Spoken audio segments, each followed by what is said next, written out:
Honourable members, the prayer. Lord, the God of righteousness and truth, grant to our King, to his government, to members of the Legislative Assembly, and to all in positions of responsibility, the guidance of your Spirit.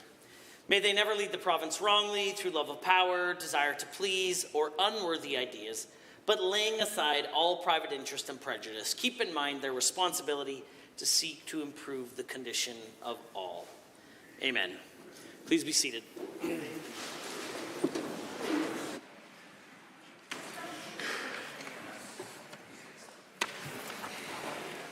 Introduction of visitors. Honourable members, I have a number of visitors to introduce to the Assembly.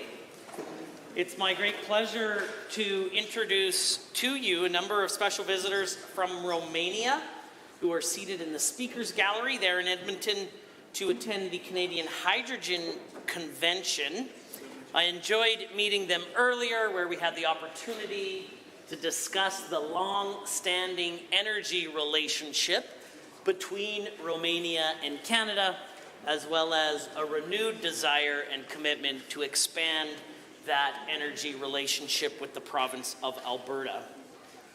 The Secretary of State for the Ministry of Energy, Pavel Kasian, has joined us in the gallery, along with his Chief of Staff, Arthur Stratton, Jeff Rowe, the CEO of Aztec Technologies Canada, and William Potts, the International Business Development of Aztec, has also joined us. Please rise and receive the warm welcome of the Assembly.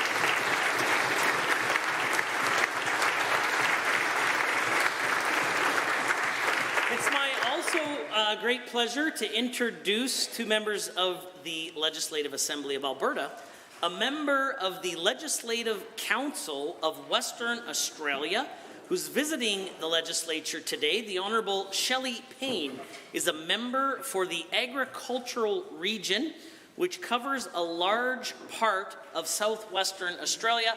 I know the Honourable Member for Peace River is proud of the expanse of the size of a riding, but if you want to talk about big ridings, I encourage you to speak to Shelley, as they have some big ones there in Western Australia. Please rise and receive the warm welcome of the Assembly.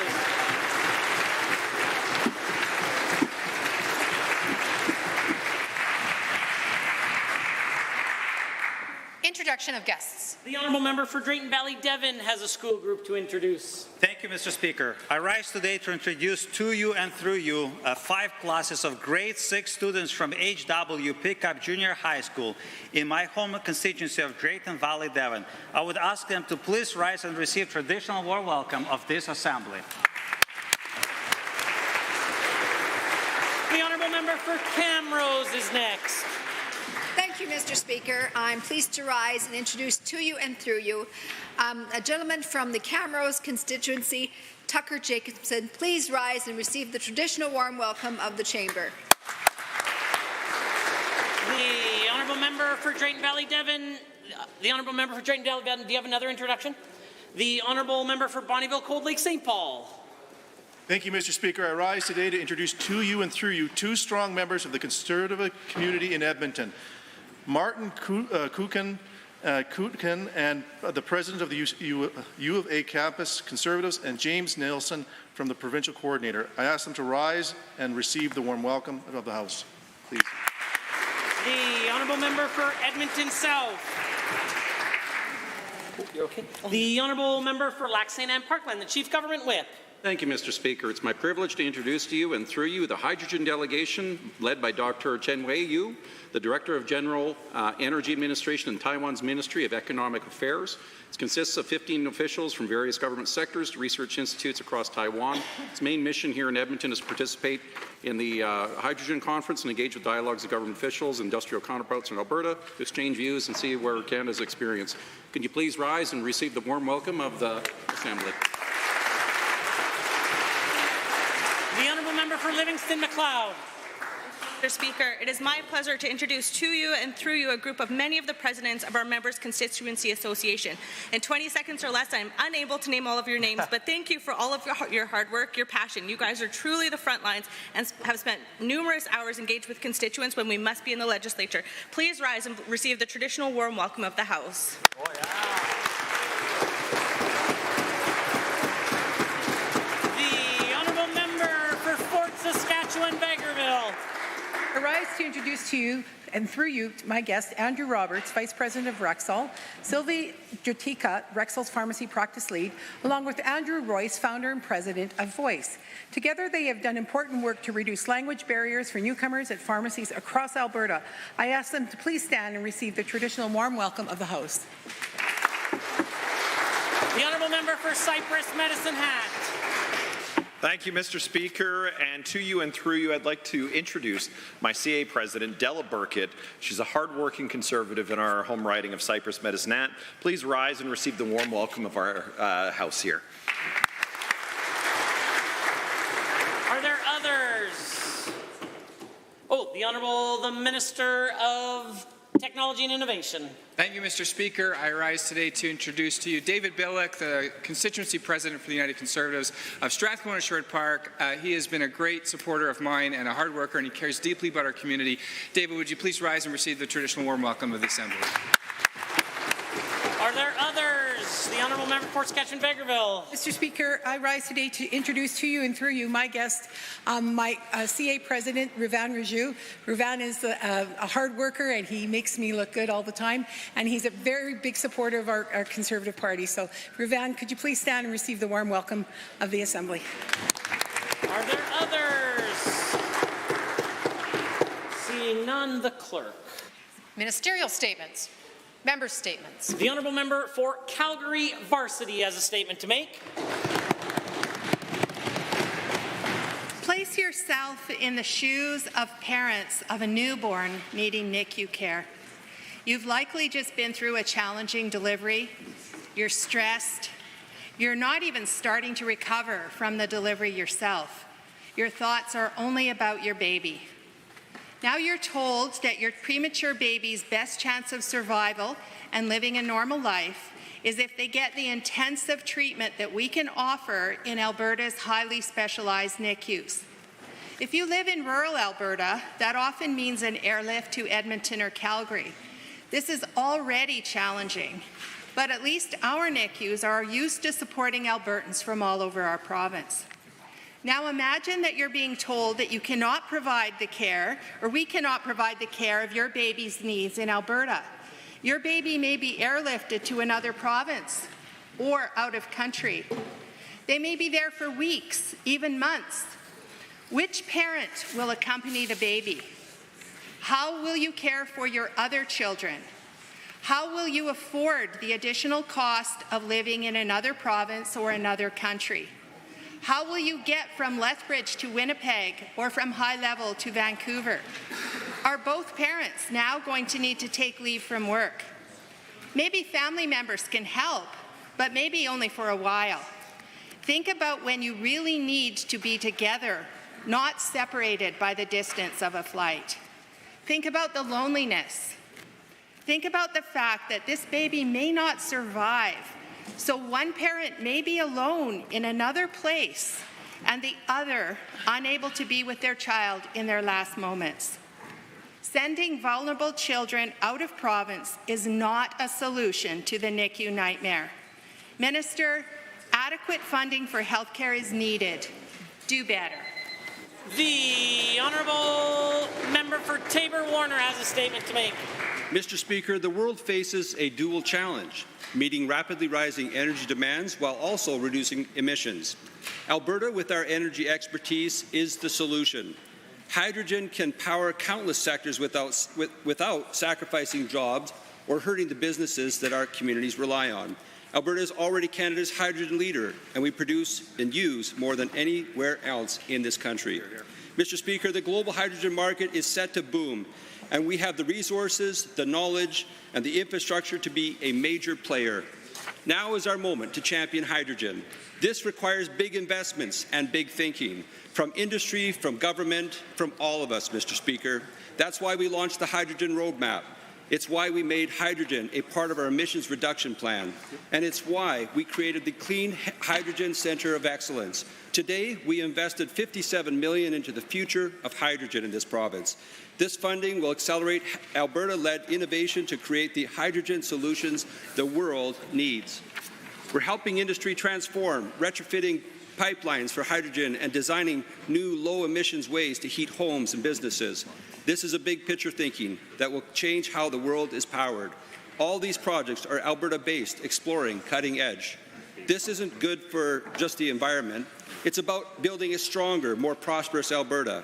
Imagine new industries fueled by hydrogen, global markets powered by our technology, and skilled jobs in every corner of our province. Hydrogen isn't just part of our energy plan, it's a major piece of our future.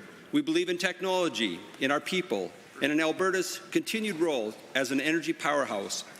Together, let's build on the legacy of the past while also embracing hydrogen technology.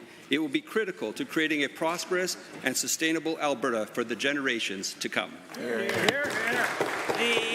honourable member for Calgary Mountain View.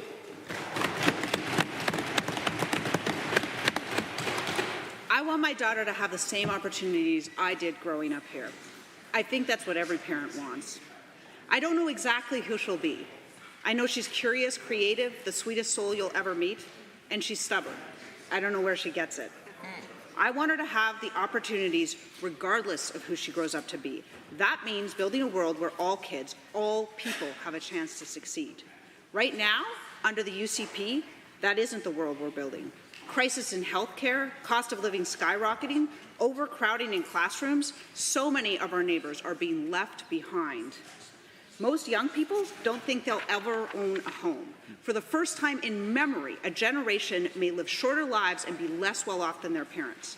Threats to our air, to our water, to our world, to the very soul of our community. That's what the UCP are building. I want my daughter to have the same opportunities that I had. But we can't build them by running a playbook from the past. The world changes and the same opportunities mean different solutions today.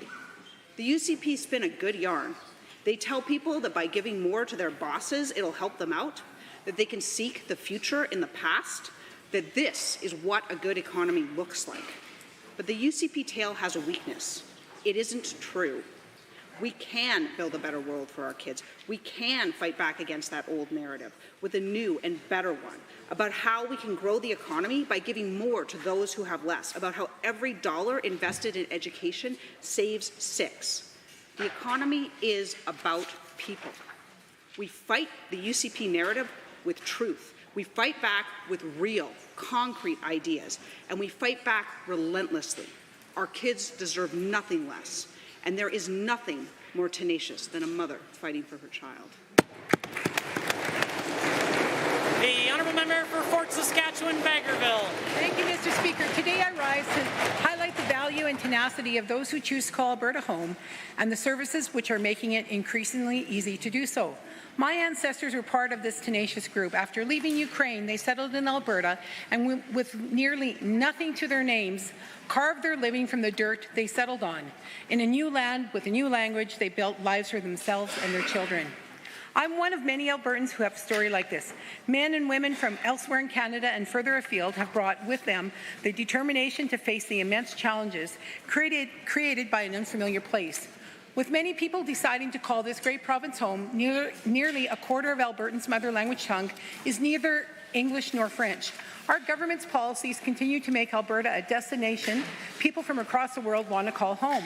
For newcomers, much like my ancestors who have had to grapple with unfamiliar language, I have something to share with you that will make their new lives here in Alberta easier. Today, myself and the member from Drayton Valley, Devon, were hosted by Rexall Pharmacy in Devon, showcasing the innovative multilingual healthcare services offered to newcomers in Alberta. Alongside representatives from groups working with more than 60,000 Ukrainian evacuees currently in Alberta, we observed a live showcase of the real-time interpretation services offered by the company Voice. Voice is a company dedicated to breaking down language barriers and enabling people to communicate when they need it most. Through Voice's partnership with Rexall, anyone can go into a Rexall pharmacy along with their pharmacist, access interpretation services in over 240 languages, including sign language, through a trained medical interpreter. Whether you speak Ukrainian, Cree, or Spanish, you can be confident that this innovation and cooperation in Alberta is making health services more accessible for all. As a member of a government which supports the innovation of industry, I'd like to applaud Rexall and The Voice for their partnership and for providing right care at the right language at the right time. Thank you, Mr. Speaker. The honourable member for Calgary-Klein has a statement to make. Housing is a human right. It is not an ideology. It is not the creep of socialism. It does not trickle down. It is not generosity. It is the government's job to ensure that when Alberta is calling and someone makes their way here, that they can find a place to call home. Every day I hear from folks who have come to Alberta with a promise of a great life. They just don't have anywhere to live.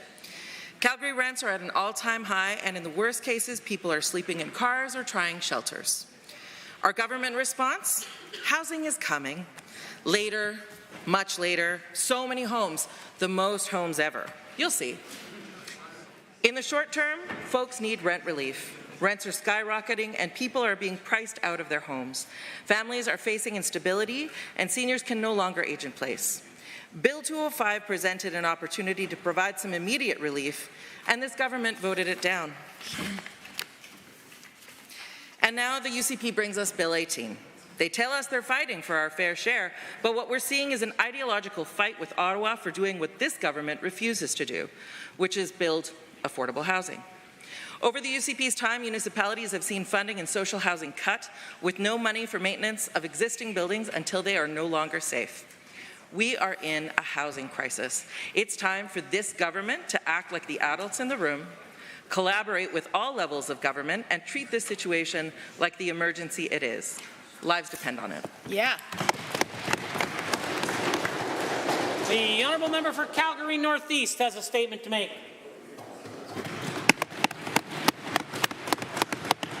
Mr. Speaker, in Calgary Northeast, I have the honour of representing many of the people responsible for keeping our city connected, including many of those who drive cabs or taxis.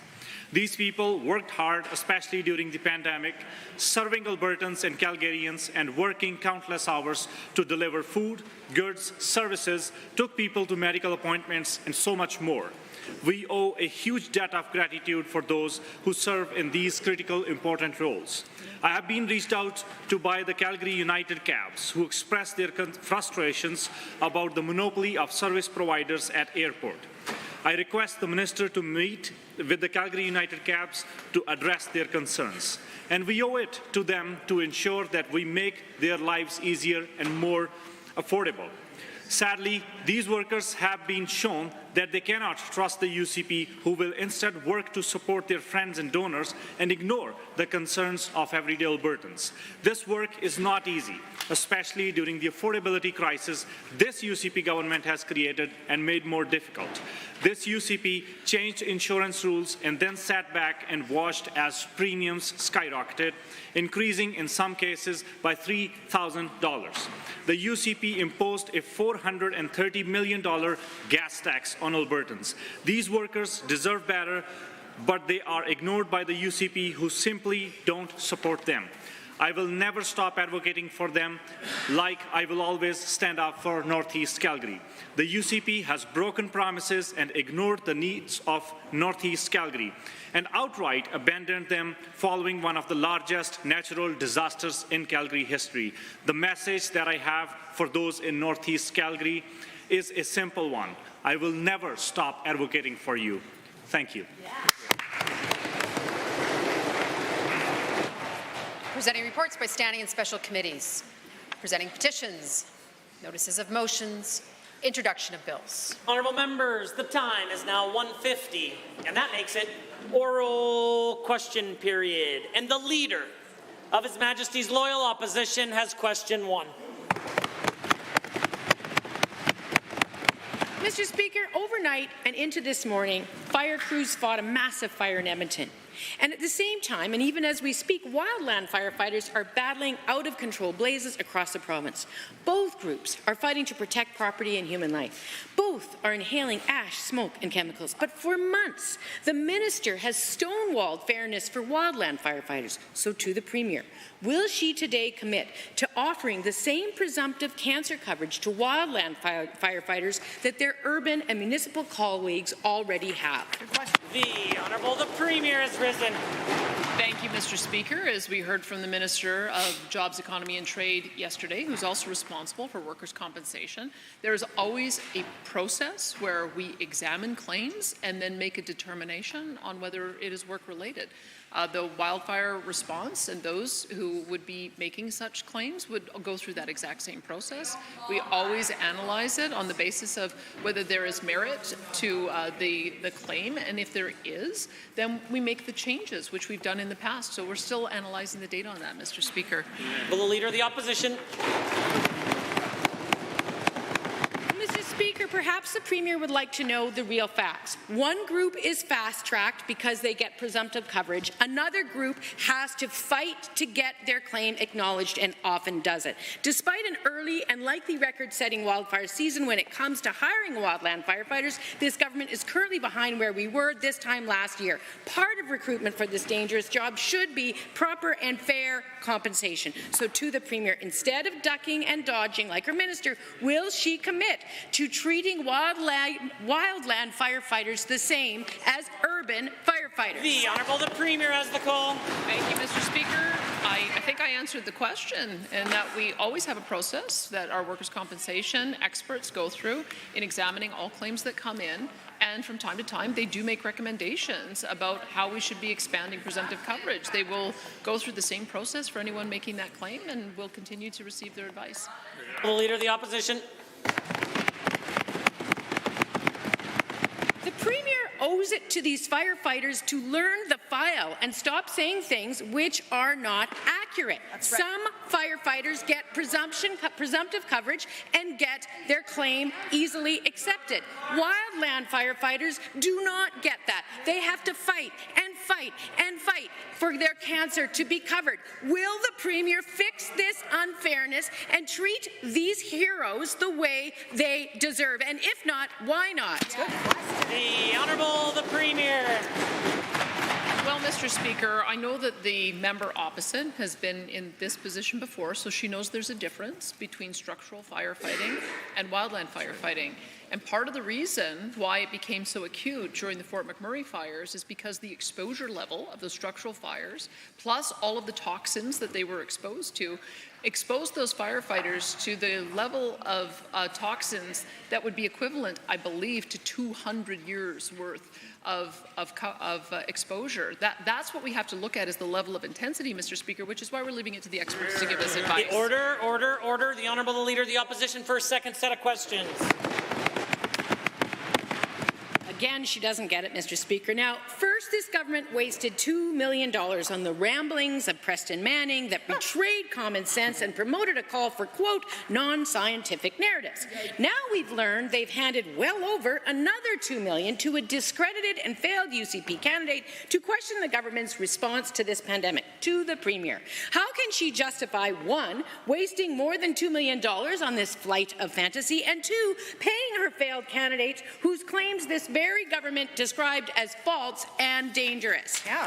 The Honourable the Premier. Thank you, Mr. Speaker. I might educate the member opposite of what the scientific method is. And I quote, it involves careful observation. Order.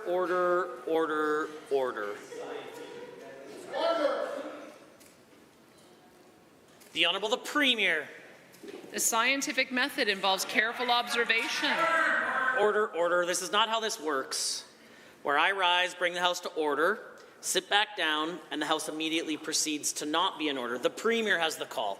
Scientific method involves careful observation coupled with rigorous skepticism because cognitive assumptions can distort the interpretation of the observation. Scientific inquiry includes creating a hypothesis through inductive reasoning, testing it with experiments and statistical analysis, and adjusting or discarding the hypothesis based on the results. We're following good science. The Honourable the Leader of the Opposition. Mr. Speaker, you know, the Premier may well be entitled to her own opinion, but she is not entitled to her own facts. And she's also not entitled to waste Albertans' money to pay friends and discredited failed candidates to make up those facts. In this time of disinformation, people deserve nothing less than governments and leaders who are honest, support science, and defend, not invent, facts. So to the Premier, is this her ultimate goal with Bill 19, with Bill 18, to eliminate legitimate research and fund off-the-wall, unsubstantiated conspiracy theorists? The Honourable the Premier. Thank you, Mr. Speaker. One of the scholars that I understand the task force ended up speaking with was Dr. R.A. Jaffe, who very early on in the pandemic wrote a report for the Stollery Children's Hospital about the potential consequences of lockdowns that included learning loss for children, increased suicide, increased drug use, family breakdown, and all of the consequences associated with that. Maybe if his studies had been more accepted and more widely reported on, we would have been able to mitigate some of those harms today. The order of the Honourable Leader of the Opposition. That's not who's chairing this panel. Allow me to save Albertans some money going forward, though, Mr. Speaker. Hydrochloroquine does not cure COVID. Stage 4 cancer patients are not to blame for their disease. Smoking is not good for your health. And just in case this is next on the agenda, no one else needs $2 million to go in search of the edge of the earth. The world is not flat. On this, Mr. Speaker, unlike members of the UCP government, I have no question. The Honourable Member, the Honourable the Premier. There was no question there, Mr. Speaker. Member for Edmonton City Centre.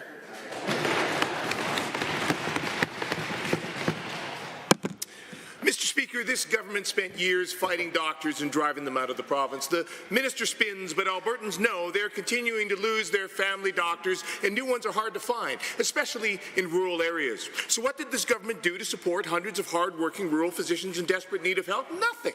They shut them out. Rural doctors who provide complex care across community can't get help simply because they have less than 500 patients. Why doesn't this government think these local community doctors are worthy of their help and support? The Honourable the Minister of Health. Mr. Speaker, nothing could be further from the truth. In fact, Mr. Speaker, we've been working very closely with the Alberta Medical Association to come up with a new funding model. And what the member opposite is talking about is transition payments, Mr. Speaker. Mr. Speaker, our data suggests that doctors with panels larger than 500 patients are actually providing more comprehensive care. The data actually supports this, Mr. Speaker. We value all of the doctors that are providing comprehensive care, Mr. Speaker, but we need to have more attachment across the province.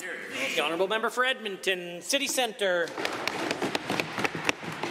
Westlock family physician Dr. Stephanie Freegon said today that being shut out of the transitional funding program is, quote, forcing me and about 400 of my colleagues to consider whether to maintain our practices, to focus on a different area of medicine, or leave Alberta altogether. This as over 800,000 Albertans don't have a family doctor, which means they end up in the emergency room with health issues that could have been resolved with preventative care, particularly so in rural areas. So to the minister, these doctors need help too. Why are you shutting them out? Do you really think we can afford to lose a single one?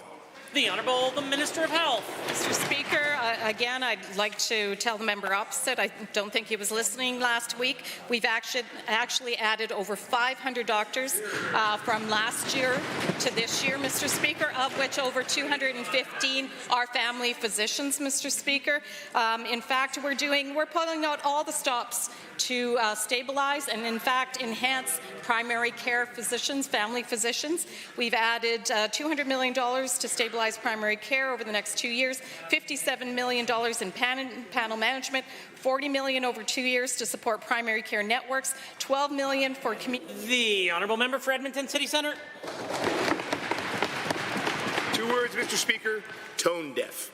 These 400 hard-working family physicians provide essential quality care for their patients. They deserve to see a government that has their backs, some basic respect to show this is a place where they're welcomed and valued, not shouted at in their driveways, undermined in negotiations, or ignored when they give advice. Just days ago, the Alberta Medical Association stated, quote, Alberta's retention and recruitment is behind.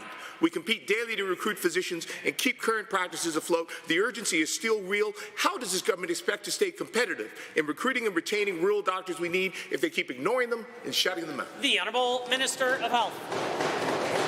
Member opposite is the one who's tone deaf because, Mr. Speaker, he doesn't listen when we actually give him answers. Mr. Speaker, we continue to provide supports. We add additional top-ups for doctors who are in rural communities. Mr. Speaker, Dr. Parks, the Alberta Medical Association president, said on our new funding model, this is an extraordinary milestone for family and rural generalist medicine. The model will support sustainable family and rural practices so that the physicians who work in them can deliver the comprehensive care that they are uniquely trained and also. A point of order is noted by the official opposition House Leader at 2 o'clock. The honourable member for Sherwood Park has a question. There is no length to which the UCP government won't go to bully municipalities, from ignoring them when it comes to getting their unpaid taxes to downloading costs resulting in higher property taxes and reduced services. To their gatekeeping Bill 18, it's clear that this government has no respect for Alberta municipalities. However, nothing goes so far as the Premier threatening to audit a municipality because of an unsigned letter that cannot be verified. Can the Minister of Municipal Affairs explain where this letter came from and how the Premier knew about it before it was sent? Good question. Point of order is noted by the Honourable Government House Leader at 2:01. The Minister of Municipal Affairs. I think we could all agree that the answer lies within the question. The letter was unsigned, so how could I possibly know where it came from? Mr. Speaker, the fact is, we work with municipalities all the time. The letter's been forwarded to the City of Edmonton, and they will do what they think is in the best interest, and that's how it ought to be. Mr. Speaker, if I tried to answer every unsigned letter that arrived, I wouldn't be doing anything else. So, Mr. Speaker, there's a pretty good answer, I think. Order, order, order, order. The honourable member for Sherwood Park has the call. This government doesn't have the best track record when it comes to ethics. We need only look at the former Justice Minister who called the police chief just because he had a ticket, the former MLA who was fined thousands of dollars for breaking election laws, or the Premier who was found to have broken Alberta's conflict of interest laws. But now this government, based on an anonymous letter that can't be verified, that the Municipal Affairs Minister said wasn't helpful, immediately jumped into action threatening audits. Can the Minister explain what other anonymous, unverified things he will be investigating? Will we be mounting an expedition to verify that the Earth is flat next? The order, the honourable order, the Minister of Municipal Affairs. I'm sure that the folks across want to talk about ethics when their leader admitted 2 members were involved in sexual misconduct and wouldn't say who they were. That had a member that hacked the former Premier's health account and that they knew about it for I don't know how long and didn't say a thing, Mr. Speaker. There might be people in this world that should talk about ethics, but they don't sit across the aisle from here. The order, the honourable member for Sherwood Park.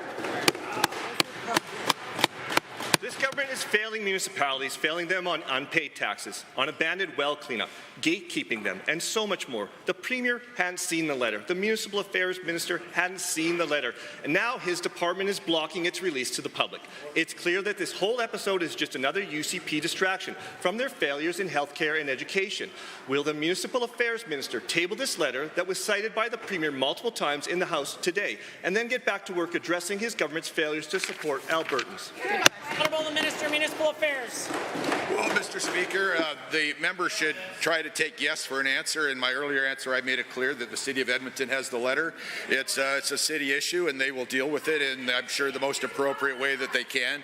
Mr. Speaker, we continue to work closely with municipalities in every way we can. We just put in place the Local Government Fiscal Framework, which is a program that they specifically asked for. Mr. Speaker, we've done more for municipalities than the other folks did in 4 years. Mr. Speaker, we will continue to do that because we listen, unlike the folks across. Order, order, order, order. The honourable member for Edmonton Riverview.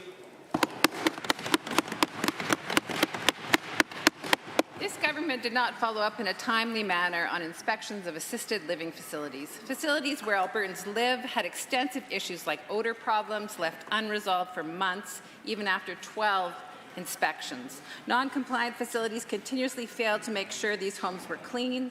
They also failed to implement proper care plans for residents. When we identified these problems, the government suggested things would change. Have those inspections been followed up on? And what assurances can Albertans have that things have improved? Good question. The Honourable the Minister of Health. Thank you, Mr. Speaker. There is a very detailed process that is gone through when there is an issue that's raised. And whenever those issues are raised, the inspections are done, then they are followed up on, Mr. Speaker. And so on this particular issue, I'm not sure, but I will definitely find out and get back to the member opposite. The Honourable Member for Edmonton Riverview. Given that this government eliminated mandatory minimum care hours from the continuing care regulations, and given that even the Ontario Doug Ford Conservative government has a mandatory 4 hours of care per resident, and given that this government has demonstrated it does not follow up in a timely manner to fix problems, nor hire enough staff to give seniors the assistance they need, how can the minister justify that this in any way is acceptable to Alberta seniors? Good question. The Honourable the Minister of Health is risen. Speaker, again, the member opposite is inaccurate. Mr. Speaker, Ontario is the only province that actually has legislated hours of care. Mr. Speaker, all other provinces do not. Order. The Honourable the Minister. Thank you, Mr. Speaker. We are, in fact, aligning ourselves with all other provinces who do not have mandated hours of care. Mr. Speaker, we had a huge engagement right across the whole province with continuing care providers as well as workers within the system as well as the community. And Mr. Speaker, all indicated they wanted flexibility. The order. The Honourable Member for Edmonton Riverview has another opportunity to ask a question. I encourage her to do it now.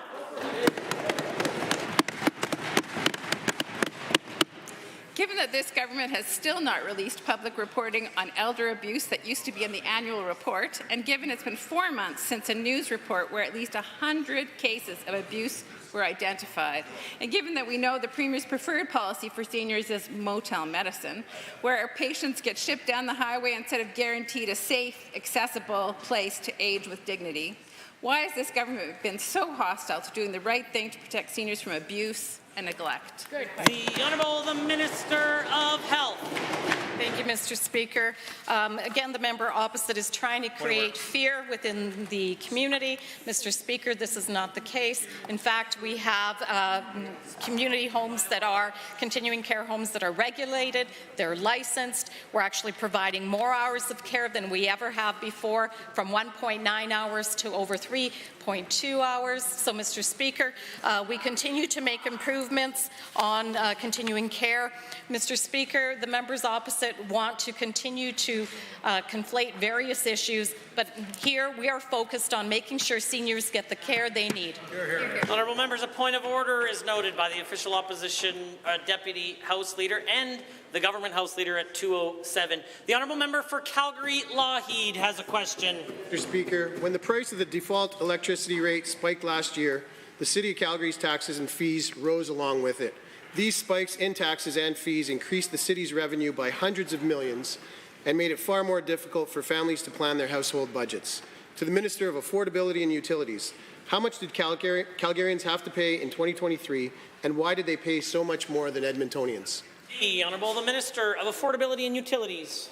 Thank you, Mr. Speaker. In 2023, Calgarians paid $240 on average in local access fees, while the average person in Edmonton only paid $75. This is due to the City of Calgary's formula being based on a variable rate, which let them profit off of spikes in electricity prices last year. It was made clear to myself and my department that the City of Council chose this formula to maximize their profits. Not only that, but $200 million of the province's affordability relief for Calgarians went directly to City Council from these fees. Calgary-Lougheed. Mr. Speaker, and to the Minister for his answer. Given that this government is committed to ensuring affordable utilities for Albertan families and businesses, and given the disparity between Edmonton and Calgary's local access fee formula, And further, given that fees on household basics like electricity should be predictable and fair, to the same minister, how will Bill 19 act to reduce costs for Calgarians and improve affordability? The Honourable the Minister of Affordability and Utilities. Thank you, Mr. Speaker, for the great question from the member. Making utility bills more affordable for Albertans and small businesses is my top priority. Yesterday, I tabled Bill 19, the Utilities Affordability Statutes Amendment Act. This legislation will lower and stabilize Calgarians' utility bills by prohibiting municipalities from using variable rates to calculate their local access fees. If passed, Bill 19 will protect Alberta ratepayers from sudden spikes in electricity prices and lower their bills. The honourable member. Given that the City of Calgary delayed fixing this issue for years, with their latest efforts kicking the can down the road until 2027, and given that this delay was blamed on the Alberta Utilities Commission, and also given that the Alberta Utilities Commission doesn't currently have oversight over municipally owned providers like ENMAX, to the same minister, how will Bill 19 ensure that the best interest of Alberta's ratepayers are protected from volatile local access fees? The Minister. Thank you, Mr. Speaker. We've been very patient with the City of Calgary. City Council knew about this issue for years, but continued to willingly profit off the backs of Calgarians. They blame the AUC, but the AUC hasn't seen an application from Calgary since 2017, which was processed in under 3 months. Mayor Gondek and her City Council have no one to blame but themselves. This is why Bill 19 will give the AUC stronger regulatory oversight to protect Albertan ratepayers with municipally owned providers, ensuring that all local access fees are fair and predictable. The honourable member for Calgary Glenmore has a question. Mr. Speaker, the anniversary of the UCP's so-called climate plan passed by. The UCP tooted their own horn, claiming they can achieve the aspirational goal of carbon neutrality by 2050 based on hope, unicorns, rainbows, and wishful thinking. This plan lacks targets and a budgeted implementation plan. It is as aspirational as the Premier's aspirational healthcare delivery. To the Minister, what is the timeline for adopting the UCP's commitment to achieve a 75 to 80% reduction in oil and gas methane by 2030? The Honourable Minister of Environment and Protected Areas. Well, thank you very much, Mr. Speaker, and I actually appreciate the very reasonable question for a change from the member opposite when it comes to our emission reduction and energy development plan. We are very proud of that plan, Mr. Speaker, and why we're proud of that plan is because we didn't just pick and choose facts. We worked with industry to set reasonable targets that will take us to 2050. Just last week, Mr. Speaker, or earlier this week, a couple of days ago, I had the opportunity to meet with PTAC, talk a little bit more about where our targets are going to land and how we're going to seek equivalency with the federal government. Order, order. The honourable member for Calgary Glenmore. Given that there is a lack of transparency about the UCP's claims of reaching 45% methane reduction, given that the government uses methane estimates, not measurements, and study after study shows that methane emissions are higher than official estimates, which imaginary baseline did the minister use? Precisely how did the UCP determine the baseline? Will the UCP be transparent and show their work instead of claiming 45% methane reduction? Say yes or no. The Honourable the Minister of Environment Protected Areas. Mr. Speaker, here's the thing. Alberta is not only seen as a leader when it comes to methane emissions reduction, but also in how we measure and get to those baselines. We continue to do that work. We are leading that work across Canada and, of course, across jurisdictions. This is one of the things that we talked about a lot last fall at COP, Mr. Speaker. More to come on that as we work with other jurisdictions to set that benchmark on how exactly we should all be setting those targets. Again, Mr. Speaker, that shows that Alberta is a leader, not only here in Canada, but worldwide when it comes to methane emissions reduction. The honourable member. Given that Alberta has the highest emissions in Canada, given that we are part of the solution in addressing climate change, and we can be attracting investments if this government had a serious climate plan and did something about it. When will regulations be implemented to achieve the 2050 target, and how will that target be supported with actual measurement and monitoring? Why is this government continuing to put our economy, our industries, and our workers at risk by not defining their plan to fully participate in the local low-carbon economy. The Honourable Minister. Not at all, Mr. Speaker. We are very transparent about what our goals are and what it's going to take to get there. That's why I've been consulting with industry over the last number of months, Mr. Speaker, and why we are fighting so hard as a government. And I know that is something that is foreign to the members opposite, but it is why we are fighting so hard for Albertans and for Ottawa to stay in their own lane, Mr. Speaker. When we look at our methane emissions reductions, we were able to hit our target, not only 3 years ahead of schedule, but for $600 million less than if we had followed the federal government's plans. Mr. Speaker, we're going to continue to show action on this file. The Honourable Member for Calgary, Bular-McCall, has a question. Last week, we learned that the UCP refused the federal government's offer to fund 17 Unified Family Court judge positions in Alberta. With $10.9 million annually off the table due to the province's reluctance to remodel its court system while doing the bare minimum themselves, can the minister shed some light on the decision to turn down federal funding for Unified Family Court judges? Is it about provincial sovereignty? Is it about justice, or just about flexing your weak political muscles? The Honourable the Minister of Justice. Speaker, thank you. We're very proud of the work that we're doing to improve the family justice system. In fact, just last week, I made an announcement allocating $8 million to our family justice strategy, to making sure that we make improvements in our family law system that helps Albertans access their courts in a timely and quick way, Mr. Speaker. We've created a single point of entry. We have streamlined the processes for families in this province going through a very challenging time. We want Albertans to have every possible way of accessing their courts with their family law issues in a safe and in a structured manner. Right. The order, the Honourable Member for Calgary, Bular-McCall. Given that unified family courts are a one-stop shop for the public and lawyers and far more accessible for people navigating justice system, and given the benefits a unified family court system could bring, include streamlined processes and specialized expertise during a time when it's no secret that families are struggling for court dates and waiting for their matters to be resolved in a timely fashion. Will the minister apologize to the families he has let down and commit to doing better? The Minister of Justice. Mr. Speaker, the member opposite needs to apologize for misleading Albertans, Mr. Speaker. The fact of the matter is, I just mentioned our new initiatives, which are streamlining processes here in this province. We are creating a single point of entry.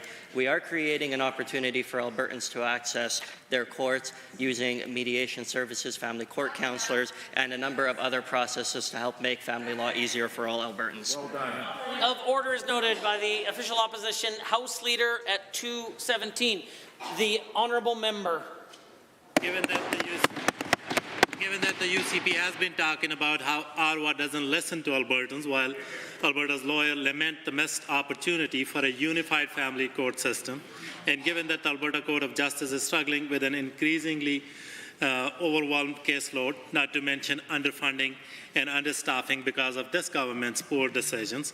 So will the minister commit to consulting Albertans about the unified family courts and work with the federal government rather than sacrificing Alberta's critical legal needs for this Premier's petty? The Honourable the Minister of Justice. Mr. Speaker, the honourable member once again is only half correct. The federal government has suggested that they may send additional judges, but only if we do what they say, Mr. Speaker. This is both disingenuous and an assault on the legal system in this province. As usual, the feds have put politics... Order. The Honourable Member for Edmonton Manning will come to order. The Minister of Justice. Speaker, as usual, the feds have put politics above safety. We won't apologize for defending Albertans, Mr. Speaker. We're proud of the work that our courts are doing. We're proud of the work that our judges are doing, and we're achieving great successes in this province with the system that we have. Thank you. The Honourable Member for Red Deer South. Thank you, Mr. Speaker. Parents do not like any activists, Alberta Teachers Association union bosses, or any others seeking to impose NDP ideologies on children without parental knowledge and permission. That is no good, Mr. Speaker. We don't want that in Alberta. Parents are the principal educators of their children. Today, Cardis released a report on school choice That is very good. To the minister, why is school choice the right way? The Honourable the Minister of Education.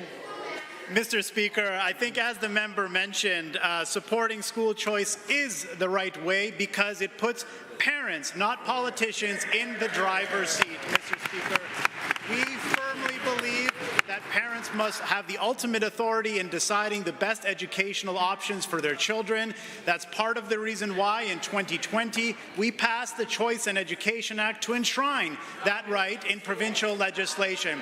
And as you can tell from the heckling from the other side of the aisle, Mr. Speaker, those members clearly don't want parents in the driver's seat. Hey. Order. The Honourable Member for Red Deer South. Given ATA union bosses are not the boss, given this NDP has no boss, given the Jagmeet NDP mothership is a puppet boss, given Trudeau is no good, he is no boss, Mr. Speaker.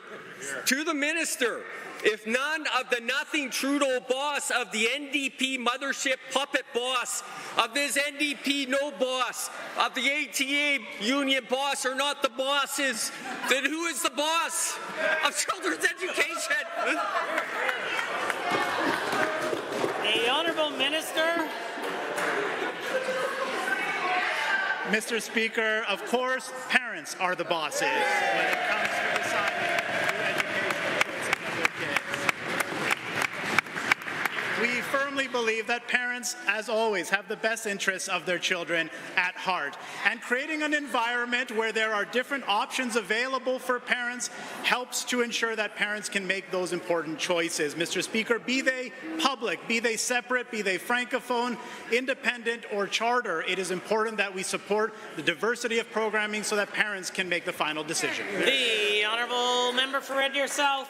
Given a school system, be it a home school, public school, Catholic school, charter school, is a means to an end and not an end in itself. Given school choice is a focus on the best possible education for a child's unique needs as determined by their parents who know and love them best. That is very good. To the minister, why is more choice in education better than less choice in education? The Minister of Education. Well, Mr. Speaker, at the core of it, the reason that more choice is better is because it creates more options for parents, students, and families. We know and recognize that students, parents, and families have diverse needs, and many of our independent, charter, francophone, and other providers provide unique programming. Example, Mr. Speaker, there are independent schools that provide programming specifically for children with autism. There are charter providers who provide programming specifically for children who are gifted or who have learning disabilities. This diversity of programming makes our education system stronger, Mr. Speaker. The Honourable Member for Calgary-Edgemont is next. My riding of Calgary-Edgemont is home to many university students. I truly enjoy my conversations with these young adults in my riding while door knocking or at public gatherings. Recently, I hosted the Student Union from the University of Calgary to have an update on life on campus. It was very disappointing. It was heartbreaking. As a parent, it angered me to hear how this UCP government is treating our students. Can the Minister of Advanced Education tell us when she last met with the U of C Student Union and why didn't she consult with them prior to the budget being dropped? The Honourable the Minister of Advanced Education. Well, Mr. Speaker, I can say confidently that I've met with the Students' Union of various different post-secondaries across the province many, many times. I've met with the students at the University of Calgary. We've had very many meaningful conversations, particularly around affordability, and certainly I take those conversations into mind when looking at other policy ideas that are going to be addressing affordability. So I will end off by saying I'm very proud of the engagement that I've done with students across the province, and I'll continue to do so. Honourable Member for Calgary-Edgemont. Given that the Student Union just awarded the University Sexual and Gender-Based Violence Support Office over $147,000 to implement a sexual and gender-based violence prevention and education initiative, and given that the SU supported this project with their Quality Money Fund program that is raised from student fees because the sexual and gender-based violence is so prevalent and serious concern on campus, and given that the support office is deeply under-resourced and requires provincial funding to truly meet the needs needs of the students on campus. Why does the minister expect the students to fund this office instead of funding it herself? The Honourable the Minister of Advanced Education. Mr. Speaker, advanced education did receive $625,000 from the federal government for gender-based violence to make sure that we're putting preventive policies in place. And this funding has been dispersed to the post-secondary institutions. And we are also working with students' union organizations across the province to make sure that we're hearing about their concerns and investing where required. This work is ongoing. I'm proud to say that it is cross-ministerial work, and we're making sure that students are supported on campus. Honourable member. Given the 2023 advocacy survey report, where 63% of respondents indicated some difficulty in accessing healthy, affordable, and culturally appropriate food, indicating a significant barrier for food accessibility on campus, and given that the barriers to food access can negatively affect students' academic performance, and given that the SU Campus Food Bank has reported handing out 793 hampers since September the 1st, which only feeds a person for 7 days. What is the minister doing to ensure that students have food security so they can focus on their studies instead of their stomachs? The Honourable Minister. Speaker, this government has made record funding to food banks across the province, and that also includes food banks at the universities as well. And again, I've had some very in-depth conversations with student union members to talk about what their needs are on campus. And I'm also proud to say that many civil society organizations have come forward to often offer their assistance as well for food security issues on campus. In fact, there's a great organization at the University of Calgary that is working with students to make sure that they have more access to food and to address food security. The Honourable Member for Grand Prairie has a question. Mr. Speaker, it's a great time for Grand Prairie and Alberta. Just recently, it was announced that the University of Alberta is working hand in hand with Northwestern Polytechnic to open a new medical training centre in my constituency. This is incredible news for Grand Prairie and rural Alberta, as only 6.6% of Alberta physicians work in rural areas. Could the Minister of Health please outline how this new medical training centre will lower healthcare wait times and support the continued well-being of my constituents in Grand Prairie and surrounding area? The Honourable the Minister of Health. Thank you, Mr. Speaker. In addition to all the supports we're providing to rural physicians, Budget 2024 invests $164 million towards initiatives to attract, train, and retain physicians, especially in rural and underserved communities. So the partnership with Northwestern Polytechnic is a key aspect of our commitment to support the recruitment of physicians to rural areas. The Grand Prairie Regional Training Centre will include interprofessional teaching clinics for medical students, as evidence shows that students who learn in rural areas are more likely to practice in those rural areas, Mr. Speaker. The Honourable Member for Grand Prairie. Well, thank you, Mr. Speaker. Given that our government is investing $224.8 million in the 2024 budget in order to expand the training of physicians in rural Alberta municipalities, and further, given that medical students who are trained in rural municipalities are far more likely to stay once they graduate, could the Minister of Advanced Education please outline the number of future physicians we can expect to see graduate from these new medical training centres in Grand Prairie and Lethbridge over the next decade? Good question. Honourable the Minister of Advanced Education has the call.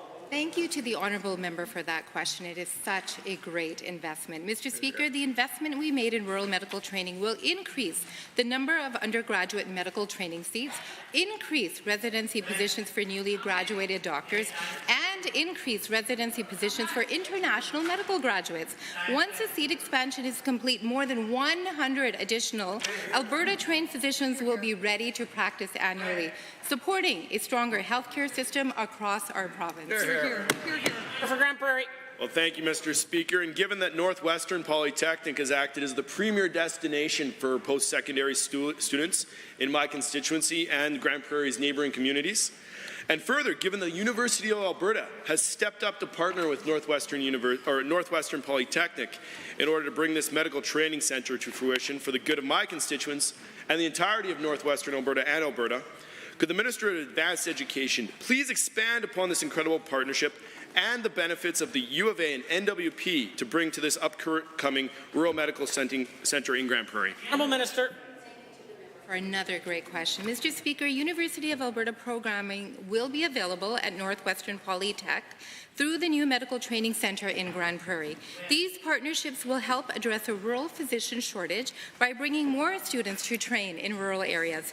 This will lead to more physicians choosing to stay and practice in rural areas.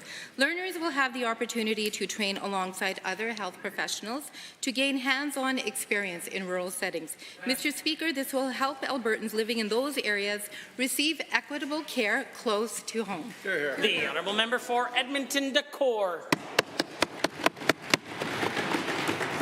Over 24,000 households are currently on affordable housing waitlist across the province. We are at tipping point. Demand has outpaced affordable housing stock, and much of Alberta's affordable housing is aging. With a rapidly increasing population and the multi-year affordability crisis, Alberta is looking at a future where we could lose affordable housing stock faster than we can replace. So, to the Minister, what emergency measure is the government going to take to address the aging housing stock? The Honourable the Minister of Seniors, Community and Social Services. Well, Mr. Speaker, this government has already taken action when it comes to our aging housing stock. This year alone, Mr. Speaker, I'll invest $125 million in capital maintenance and renewal on Alberta's stock. Did about the same last year, Mr. Speaker, which is about $100 million more than the official opposition spent when they were in government, Mr. Speaker. On top of that, we are investing $9 billion with our partners in capital over the next 7 years to create tens of thousands of more homes. And in the short term, Mr. Speaker, we're investing $250 million in rent supplements to make sure that Albertans who are struggling to be able to afford their rent, Mr. Speaker, can be able to have a home going forward, Mr. Speaker. The order. The honourable member for Edmonton Decore is the only one with the call. Given that Alberta has the lowest number of affordable housing units, significantly lower than the national average, and given that the UCB's 10-year plan will not even build a third of the affordable housing units Alberta needs, and this government missed their own housing starts target for 2023, and given that the government fails to set annual targets, something we called for in Bill 205, which they voted down yesterday, can the Minister explain to Albertans why this government is underbuilding and avoiding accountability by hiding the numbers? The Honourable Minister of Seniors, Community and Social Services. We're not hiding any numbers. We're pretty excited about the numbers that we're seeing here in Alberta, Mr. Speaker. Right now, we have almost 10,000 houses already started inside this calendar year, Mr. Speaker. We are well on track to be able to meet all of the objectives that have been laid out by our department, Mr. Speaker. We are seeing affordable housing stock increase by 40% underneath this Premier in government. And unfortunately, underneath the NDP, who built nothing when they were in government, Mr. Speaker, we saw waiting lists go up by 75%, Mr. Speaker. So we're pretty excited about the numbers. We're going to continue with our plan, and we're going to make sure that we move forward on the affordable housing crisis in our province. The honourable member. Given that the department invested $60 million less than they budgeted, while Albertans struggle with housing affordability, and given that Albertans are facing rentless increases, some upwards up to 80%, forcing household budgets to be at breaking point and causing families to skip meals to make ends meet, while students drop out of schools or live in their cars.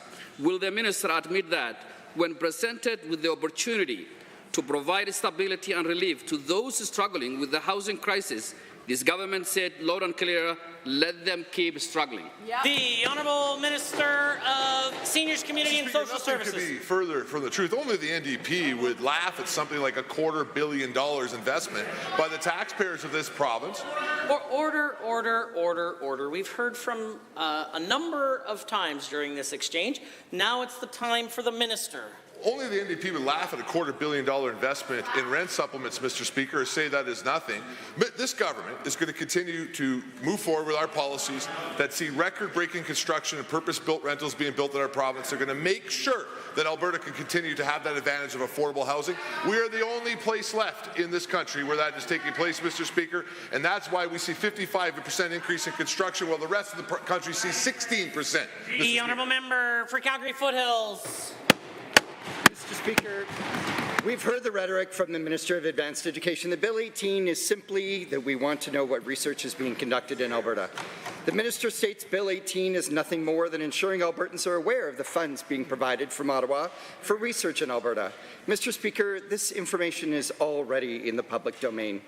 Will the Minister for Advanced Education admit that this information is already publicly available and that there are other intentions for this bill? The Honourable the Minister of Advanced Education. Well, Mr. Speaker, this information is available, but it's scattered and it's not concise, and we don't have a concise data set. If it was easy to get at this information, we wouldn't even be having this conversation. So when we look at the consolidated financial statements of some of the larger post-secondary institutions, the funding that's publicly available cannot be matched to those numbers. That's why it's important to sit down with the post-secondaries, have this conversation, and ask for this information to make sure that it does indeed align with provincial priorities. That makes sense. Well, member for Calgary Foothills.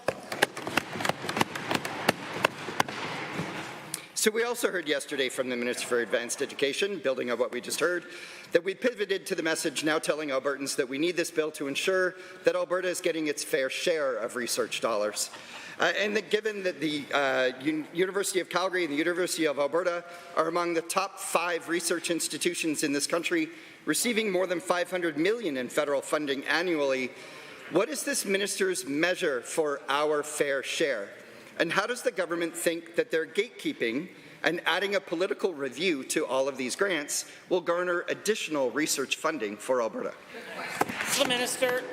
Mr. Speaker, I had a chance to take a preliminary look at the Tri-Council data, and surprise, surprise, Alberta is not getting its fair share. We are not competitive with BC. We are not competitive with Ontario. We are not competitive with Quebec. Why isn't the NDP worried about that? Order. The Minister has 15 seconds to close if she chooses to do so. I think the NDP should be more concerned about that. We need to understand how we can be more competitive, get some more of those federal funds, and I think Bill 18 is going to help us do that. Member for Calgary Foothills. So we'll look past it. The U of A gets more than UBC. Given that grants from the Tri-Council research agencies are peer-reviewed by experts in their fields, given that many research studies include researchers from multiple institutions crossing provincial and national boundaries, how exactly will the Minister for Advanced Education assure researchers that the government has the expertise in place to understand and review these projects quickly, and that researchers from other institutions aren't assuming additional risk by partnering with Alberta-based researchers? The Honourable the Minister of Advanced Education.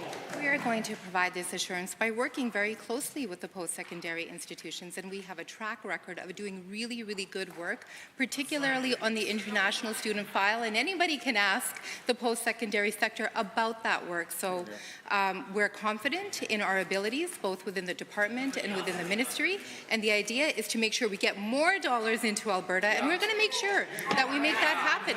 That's going to happen through collaboration. It's going to happen through... Order. It's very difficult for me to hear the Minister. It's reasonable for the Speaker to be able to do so. The Honourable the Minister. I'm very pleased with the productive conversations we've had today with the post-secondary institutions. They're on board to make sure that we work together to develop the regulations, and I know this is going to be a good thing. We are going to get more... The Honourable Member for Camrose is next. Thank you, Mr. Speaker. The drug addiction crisis is one of the most persistent and pressing issues that I hear concerns about from my constituents. Whether they've personally experienced the horrors of addiction themselves or have witnessed it, the effects in friends, neighbours or family members, virtually no Albertan has been unaffected by this problem. Can the Minister of Mental Health and Addictions please tell the Chamber what steps our government has taken to mitigate the tremendous damage caused by addiction in Alberta? The Honourable the Minister of Mental Health and Addiction. Mr. Speaker, this government believes that recovery is possible. Now, that's not my opinion, and that's not a political statement. That is a fact. It's a medical fact, and it's one long overdue that every Albertan recognizes, no matter what side of the aisle they sit on in this chamber. So we, in this government, have removed a $1,240 monthly fee that used to be in place for access to life-saving recovery. We, on this side of the House, have increased capacity, over 10,000 new treatment spaces per annum, and we're increasing even more with the 11 recovery communities that we are building so that we can get recovery to every single Albertan, because every Albertan deserves that opportunity. The Honourable Member for Camrose. Well, thank you, Mr. Speaker, and thank you kindly to the Minister for the answer. Given that drug addiction of all kinds reaches every corner of Alberta, and given that those trying to get help in rural Alberta don't live close to major medical facilities that urban Albertans may have access to, could the Minister of Mental Health and Addiction explain how he is working to direct those suffering with addictions in the Camrose constituency to drug addiction treatment and recovery programs? The Honourable Minister of Mental Health and Addiction. Well, thank you, Mr. Speaker, and through you to that member for her excellent work in advocating for our communities when it comes to those suffering from the disease of addiction. The truth is, Mr. Speaker, this government has pioneered the virtual opioid dependency program, which is the world's first delivery of its kind for opioid agonist therapy, evidence-based medication and treatment for those who are suffering for relief from withdrawal and for relief from any overdose possibility. Mr. Speaker, we're also building 11 recovery communities, the majority of those in rural communities, 5 of them partnering with Indigenous, because we know partnering with Indigenous and the rural communities are where we're going to solve this problem. The Honourable Member for Camrose. Well, thank you, Mr. Speaker, and thank you to the Minister. Given that drug addiction and abuse is often a root cause for criminal behaviour, and many of my constituents believe it has amplified violent rural crime, and given that emergency response times in rural Alberta can sometimes take hours, if not days, before they respond, and further given when faced with a threat themselves and their families, rural Albertans could be forced to defend themselves. Can the Minister of Justice clarify the safeguards in place for those Albertans who defend themselves against violent criminals? The Honourable the Minister of Justice. Mr. Speaker, rural Albertans and Canadians do feel less safe, partly because of the Liberal NDP alliance in Ottawa. Right. For far too long, Mr. Speaker, our justice system has been struggling due to Ottawa's catch and release system. Radio silence from Her Majesty's loyal opposition, by the way, Mr. Speaker, on Bill C-75, which directed our courts to take the least restrictive and intrusive methods in determining whether we release criminals on the streets. On this side of the House, Mr. Speaker, we've increased our budget by tens of millions of dollars in both justice and public safety to make sure that Albertans are safe. Honourable members, this concludes the time allotted for oral question period. In 30 seconds or less, we will continue with the remainder of the daily routine.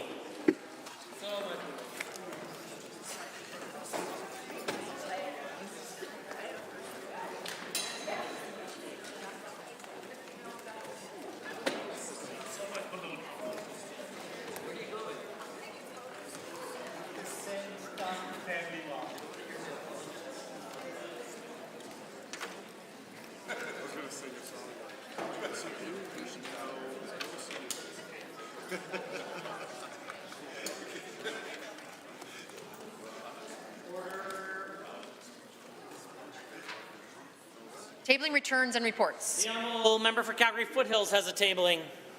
Thank you, Mr. Speaker. I rise to table 5 copies of both the economic impact analysis from University of Calgary and the University of Alberta, showing that collectively these 2 institutions, their research activities contribute over $16 billion in economic impact for Alberta. The Honourable Member for Calgary Foothills, followed by Edmonton Highlands Norwood.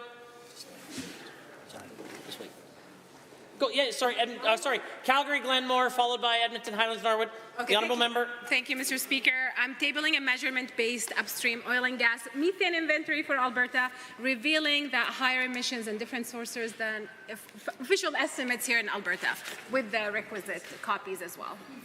The Honourable Member for Edmonton Highlands Norwood. Mr. Speaker, I'd like to rise and table 5 copies of Acorn Canada's Rent Control Now petition. They received hundreds of signatures on their petition in addition to the over 5,000 signatures that we received in support of Bill 205, and I'd like to take this opportunity to thank Acorn for their incredible advocacy, and I'm sorry that the UCP did not support the bill. Are there others? Seeing none, the clerk. Tablings to the clerk. Honourable members, that brings us to points of order. And at 2 o'clock, I believe, the official opposition House Leader rose on a point of order. Thank you very much, Mr. Speaker. Mr. Speaker, I rise on 23H, I, and J.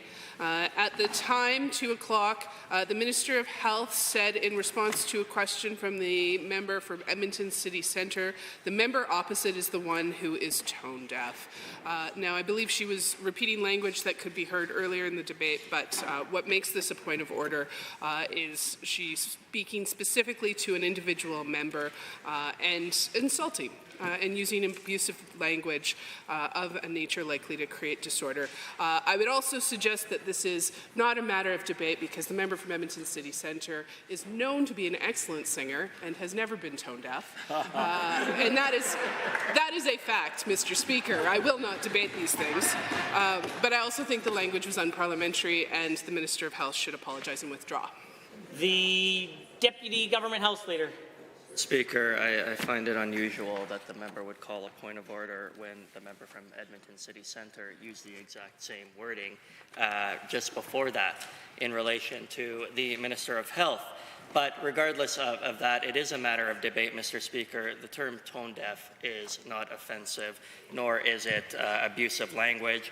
It is otherwise understood to mean insensitive or lacking perception, particularly in matters of public sentiment, opinion, or taste.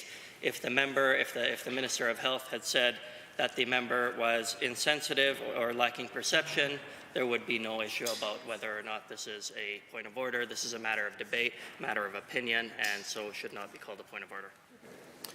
Honourable members, I do have the benefit of the blues and I am prepared to rule. However, if there are other members who wish to add to the debate, now would be the time to do so.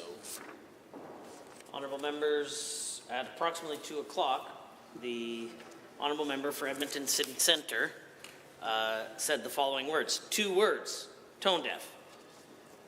Then, approximately 35 seconds later, the honourable member for Red Deer North, the Minister of Health, said the following, Mr. Speaker, the member opposite is the one who's tone deaf because he doesn't listen when he's actually given when we've actually given him the answers. Honourable members, one of the challenges that we have faced and continue to face inside the Assembly over the last number of weeks is members' desire to push the envelope as close as humanly possible when making comments about members that can be perceived as personal in nature.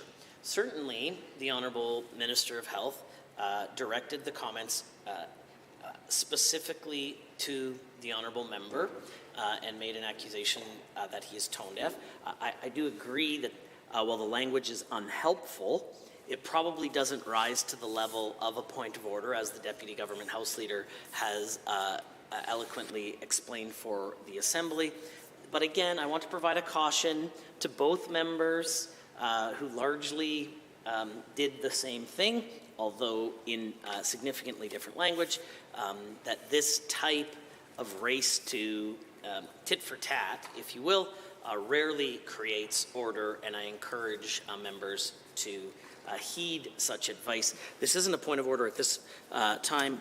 I consider the matter dealt with and concluded. Honourable members, at 2:07, at 2:01, a point of order was called by the Government House Leader. While the member for Sherwood Park was speaking, the Deputy Government House Leader. Thank you, Mr. Speaker. Again, I rise on 23H, I, and J. During the member's question, the member for Sherwood Park stated the following: there is no length to which the UCP government won't go to bully municipalities. He continues on with his question and says something along the lines of, however, nothing goes so far as a premier threatening to audit a municipality because of an unsigned letter that cannot be verified. Mr. Speaker, there is no accuracy to these allegations. The UCP government has never bullied municipalities. That is wording that imputes, number one, false motives to other members, uses abusive and insulting language, and makes allegations against one or more members on this side of the House. Mr. Speaker, the language is unparliamentary and inappropriate for this House.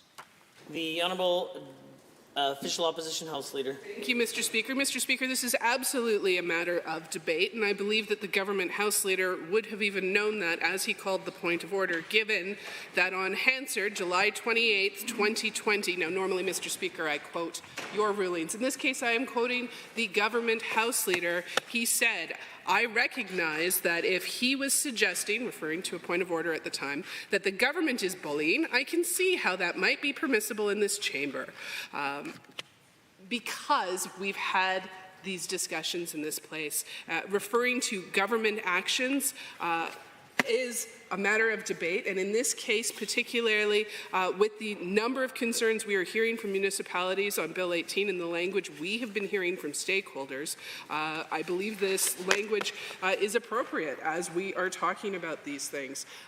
We did not, in the comments at this point, the member from Sherwood Park did not make a personal attack, but rather was talking about the behavior of the government. In fact, did not name any individual, did talk about the Premier in general terms as well. But I submit to you, Mr. Speaker, that even in previous point of order debates, which, fun fact, the government House Leader lost that particular point of order debate, acknowledges that referring to the government would not be a point of order, and I look forward to your ruling, Mr. Speaker.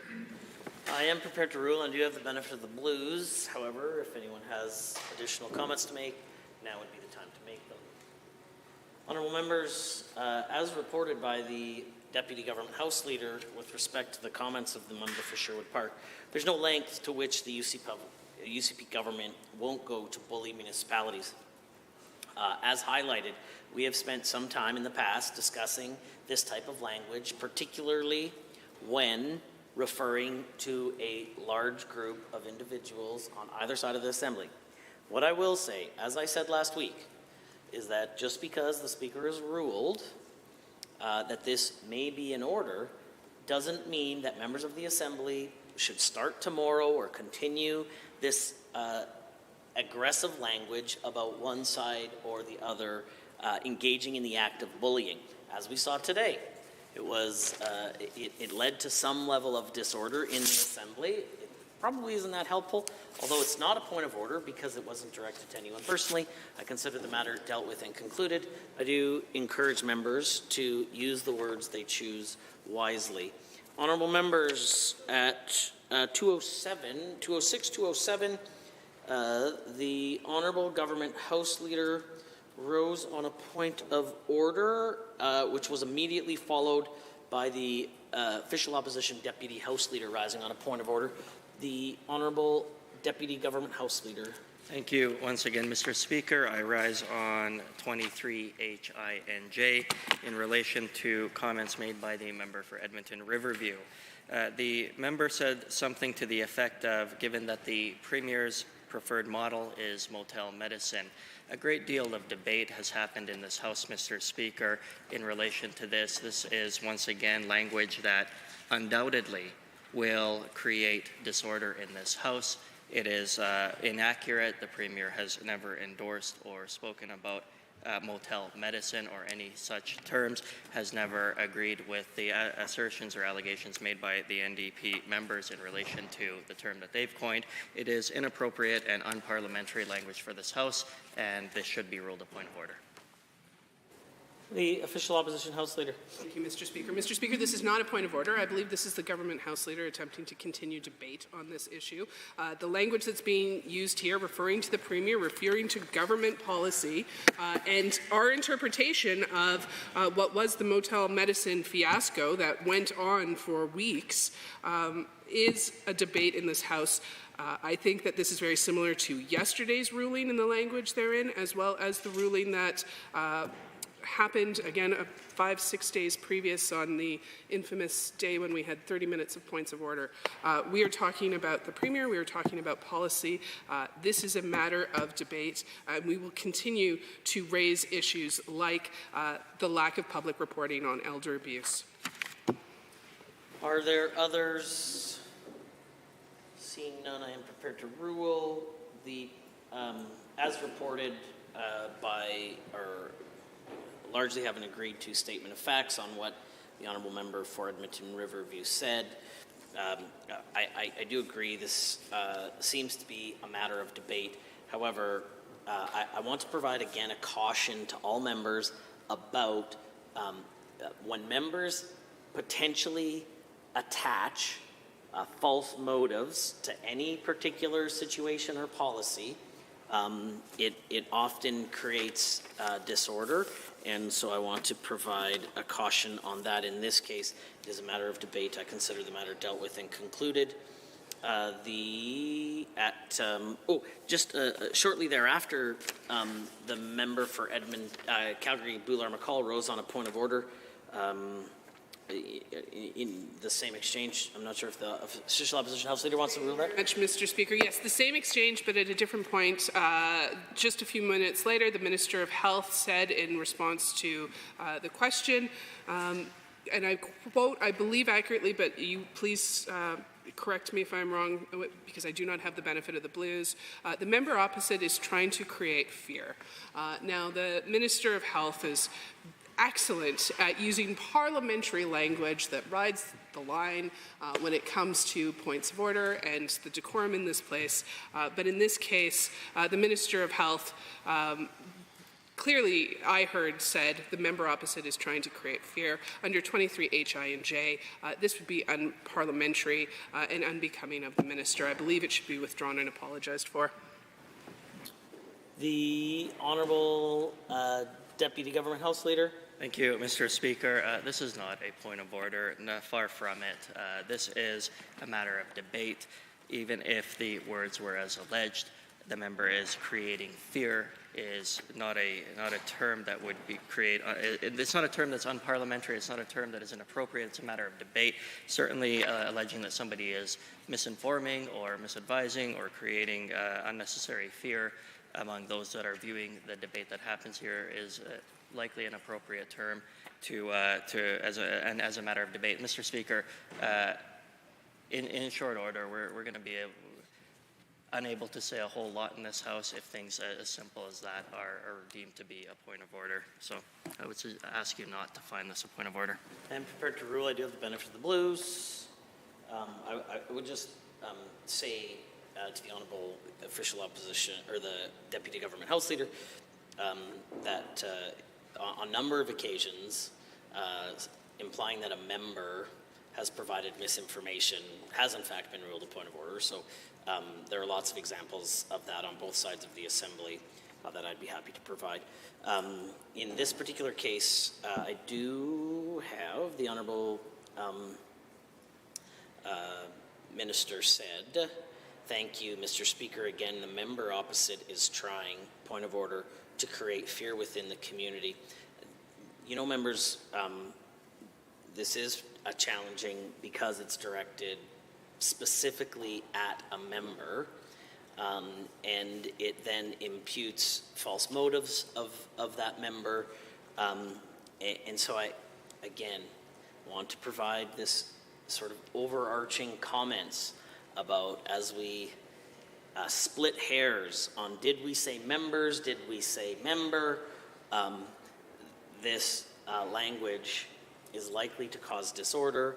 It's not overly helpful. In this case, I do believe that this is a point of order, and the Honourable Deputy Government House Leader can apologize and withdraw. Apologize and withdraw. Honourable members, at 2:17, the official opposition House Leader rose on a point of order. Thank you very much, Mr. Speaker. Under 23 HI and J, very similar language to the previous point of order. At 2:17, the Minister of Justice and Deputy Government House Leader, in speaking to the member for Calgary Boular-McCall, said, and I believe my quote is accurate, the member opposite needs to apologize for misleading Albertans. We have a long-standing tradition of the House of not identifying specific members and certainly not using the words lying, misleading. Yesterday or last week we were talking about spreading misinformation. I believe that this is a clear unparliamentary use of language and point of order, and given that it was the Deputy Government House Leader who was using this language, I hope that there will be an apology and withdrawal. The Honourable Member. Apologize and withdraw. I consider this matter dealt with and concluded.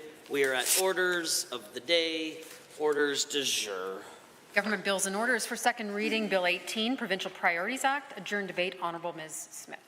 The Honourable the Premier has 56 minutes remaining should she choose to wish to do so. Seeing not I see the Honourable the Minister of Seniors, Community and Social Services has risen. The Honourable Member. Thank you, Mr. Speaker, and I appreciate the opportunity to rise and discuss with the House a little bit about Bill 18. First off, Mr. Speaker, let me start off by, through you to the Honourable the Premier, congratulating her on an excellent piece of legislation and thanking her on behalf of Albertans for having the courage to bring forward this type of legislation and to be able to help ministers like myself with some of the challenges that we are facing when we interact with what is often a very hostile federal government, which I think I will outline over the next few moments some of the opportunities that have come already as a result of the Honourable Premier's bill. And it hasn't even passed this chamber, which I hope many people will take encouragement from, and many members of this chamber will take encouragement from as they make some decisions on whether or not to support this groundbreaking piece of legislation in our province, something that has been discussed and hoped for at times, but has never made it this far. And I certainly hope that eventually it will earn the support of all members of this chamber. Lots of the debate around this piece of legislation is centered around housing, and in particular some of the actions that the federal government has taken over the last several months, about a year, over the last year or so here in our province when it comes to housing. One of the things that we saw was that the federal government had a habit that they were falling into, which was to arrive in Alberta, give notice maybe the night before, even with the Prime Minister sometimes, and then come in and make an announcement for multi-billion dollars worth of housing aid, most of which would never end up in this province. They would then move on to elsewhere in the country where they were clearly spending a large amount of that housing money on places where they were targeting seats elsewhere in Canada for their upcoming election. There's no secret the federal government has some real political challenges when it comes to this election. Some of that, of course, is from the affordability crisis that they made. And the results of that has been that they've really tried to focus that funding elsewhere. And that's been very problematic for the province and for all of our municipal partners who have all signed joint letters with myself, including our largest mayors, asking the federal government to make sure that they focused on things like per capita funding and to be able to make sure that Alberta's, at least our population, was recognized when it came to housing investments at a federal level. And more importantly, the fact that we are the fastest growing province in Confederation was also recognized. But unfortunately, we continue to see really at the end of the day about 2% of all housing announcements. We're actually seeing funding flowing inside the province of Alberta. We're 12% of the population. And so that is why you continue to see mayors of all political stripes in our province stand with me to call for per capita funding. The other thing that we were seeing that was very troubling was that only particularly the Mayor of Edmonton, who's a former federal cabinet minister, who's done a great job utilizing his connections in Ottawa to be able to get resources for his city, and we definitely want to see both Edmonton and Calgary invested in. But we can't just see Edmonton and Calgary invested in by the federal government. The federal government has only invested in about 6 cities in our province, forgetting about many of the other areas. I know the official opposition struggles to understand some of that area outside of where they can win seats, both in Calgary and Edmonton, and to understand what's taking place in rural Alberta. But rural Alberta continues to have the same challenges. In fact, Madam Speaker, we were able to get some of that federal investment into your own constituency, but only after a real long, drawn-out battle to get Airdrie to be recognized for its portion of Calgary and Calgary's growth. And so what happened over time was that if you were a municipal mayor that could get a phone call returned by a federal cabinet minister, you seem to be able to get some of that money, well, not enough of it, because they weren't funding per capita, but you're able to get some of it, particularly in Edmonton and Calgary. And the rest of our communities were often forgotten during that process. And that's a challenge because constitutionally, and I know there's been a lot of debates in this House about the Constitution, about the need to make sure that we enforce the Constitution. I believe that's important, Madam Speaker. Constitutionally, municipalities are a product of the provincial government. And the federal government coming into our jurisdiction, not spending enough, not spending appropriately per capita, and only picking and choosing winners and losers without the ability to understand the full context of what's taking place in the province was creating some challenges. Now, I do want to be clear that Alberta is already doing a tremendous amount when it comes to housing. The federal government doesn't dispute that, frankly. When it comes to affordable housing, for example, we continue to invest unprecedented amounts. You've probably heard me say before, Madam Speaker, we're spending almost $9 billion over the next 7 years or so with our partners to create tens of thousands of more affordable units. We got $250 million being invested in rent supplements, which are making, again, tens of thousands of more affordable rent spaces for Albertans who are struggling with rent. And then we also continue to focus on unprecedented investments in attainable housing and market housing, something that the federal government and us both agree on, which is the need to increase supply, which is why the feds aren't calling for rent control either, Madam Speaker, because they know that that will slow down supply, and the only way forward on those challenges is to do that. And you're seeing some numbers in Alberta right now. For example, to date in 2024, over 10,000 new housing starts in our province, which last year at this time would have been about 6,000, and we're just getting started for the year. Last month saw another increase of 55% from the year previous. In fact, I think we're probably on track possibly to even double our housing construction capacity inside the province, Madam Speaker. And also, most excitingly, because we really need a lot more investment in purpose-built rentals, we've seen more purpose-built rentals built over the last couple of years than the last 15 years before that combined. And so that does show that the effort that the government is doing is being called for by both the federal and the provincial government around red tape reduction, municipal zoning issues, municipal permit issues, to be able to make sure we can get built what we need to house Albertans and to make sure that housing can remain affordable is working. So the challenge, though, becomes is that there's a tremendous amount of work that still has to be done, and when the federal government is working, picking and choosing just a couple cities and not investing in the province, it slows down our progress. We will still accomplish it with or without the federal government, but we can certainly accomplish it faster if the federal government works with the province to strategically handle that. Now, you've also seen under this government, Madam Speaker, I know you appreciate it, a tremendous amount of work to fight back on several other issues. You saw Bill C-69, for example. I was excited when I was in Environment to lead that charge. I was very excited to watch the fact that we won that at the Supreme Court, reaffirming our constitutional rights and the birthrights of every Albertan to be able to develop their own resources. Unfortunately, we saw the previous government, the NDP government, when they were in charge, being willing to accept the federal government stomping all over our constitutional rights, and we're able to just accept the scraps at the table of Confederation, which we reject. We will fight for Albertans' money. We will fight for Albertans' rights, and we did that with Bill C-69. The other one was the plastic ban, which the federal government unconstitutionally brought in. The Supreme Court has now ruled that was unconstitutional. It had a drastic impact on our oil and gas industry, and we fought that to the highest levels. And what we're doing with Bill 18 is the same concept. We are asserting our constitutional right, and we are making clear what our jurisdiction is. And we're going to make sure that we are, one, fighting for per capita appropriate funding for this province in Confederation, but most importantly, that we continue to be the government that is able to distribute the financing that comes to the federal government to our municipal partners to be able to make sure that, one, it can be that we can make sure that our targeted funding can work with that federal funding to compound the impact of that funding. As you probably know, Madam Speaker, there's a lot of stranded projects that have our funding already approved, have municipal funding already approved, but no word from the federal government how that works. If we're able to focus and bring that all together, we should be able to approve those projects faster. And then the other one is that we want to be able to make sure that we get the same deals as both Quebec and BC. Interestingly enough, Quebec has legislation similar to Bill 18, has had it for decades. And they were the first province to get a province-wide housing deal, multi-billion-dollar deal, that has resulted in significant houses being built inside the province of Quebec. Why? Because the federal minister has to call up the provincial minister in Quebec and say, let's get down to work and let's get a deal made. They didn't have to do that in our province, and over time they had gotten used to probably being able to get away with stomping on our constitutional rights and getting into a space where they didn't belong. But now our government is saying, no, we won't accept that. We want the same deal, certainly as we're seeing in places like Quebec and BC. And we have to go and look and say, well, why are they getting that deal?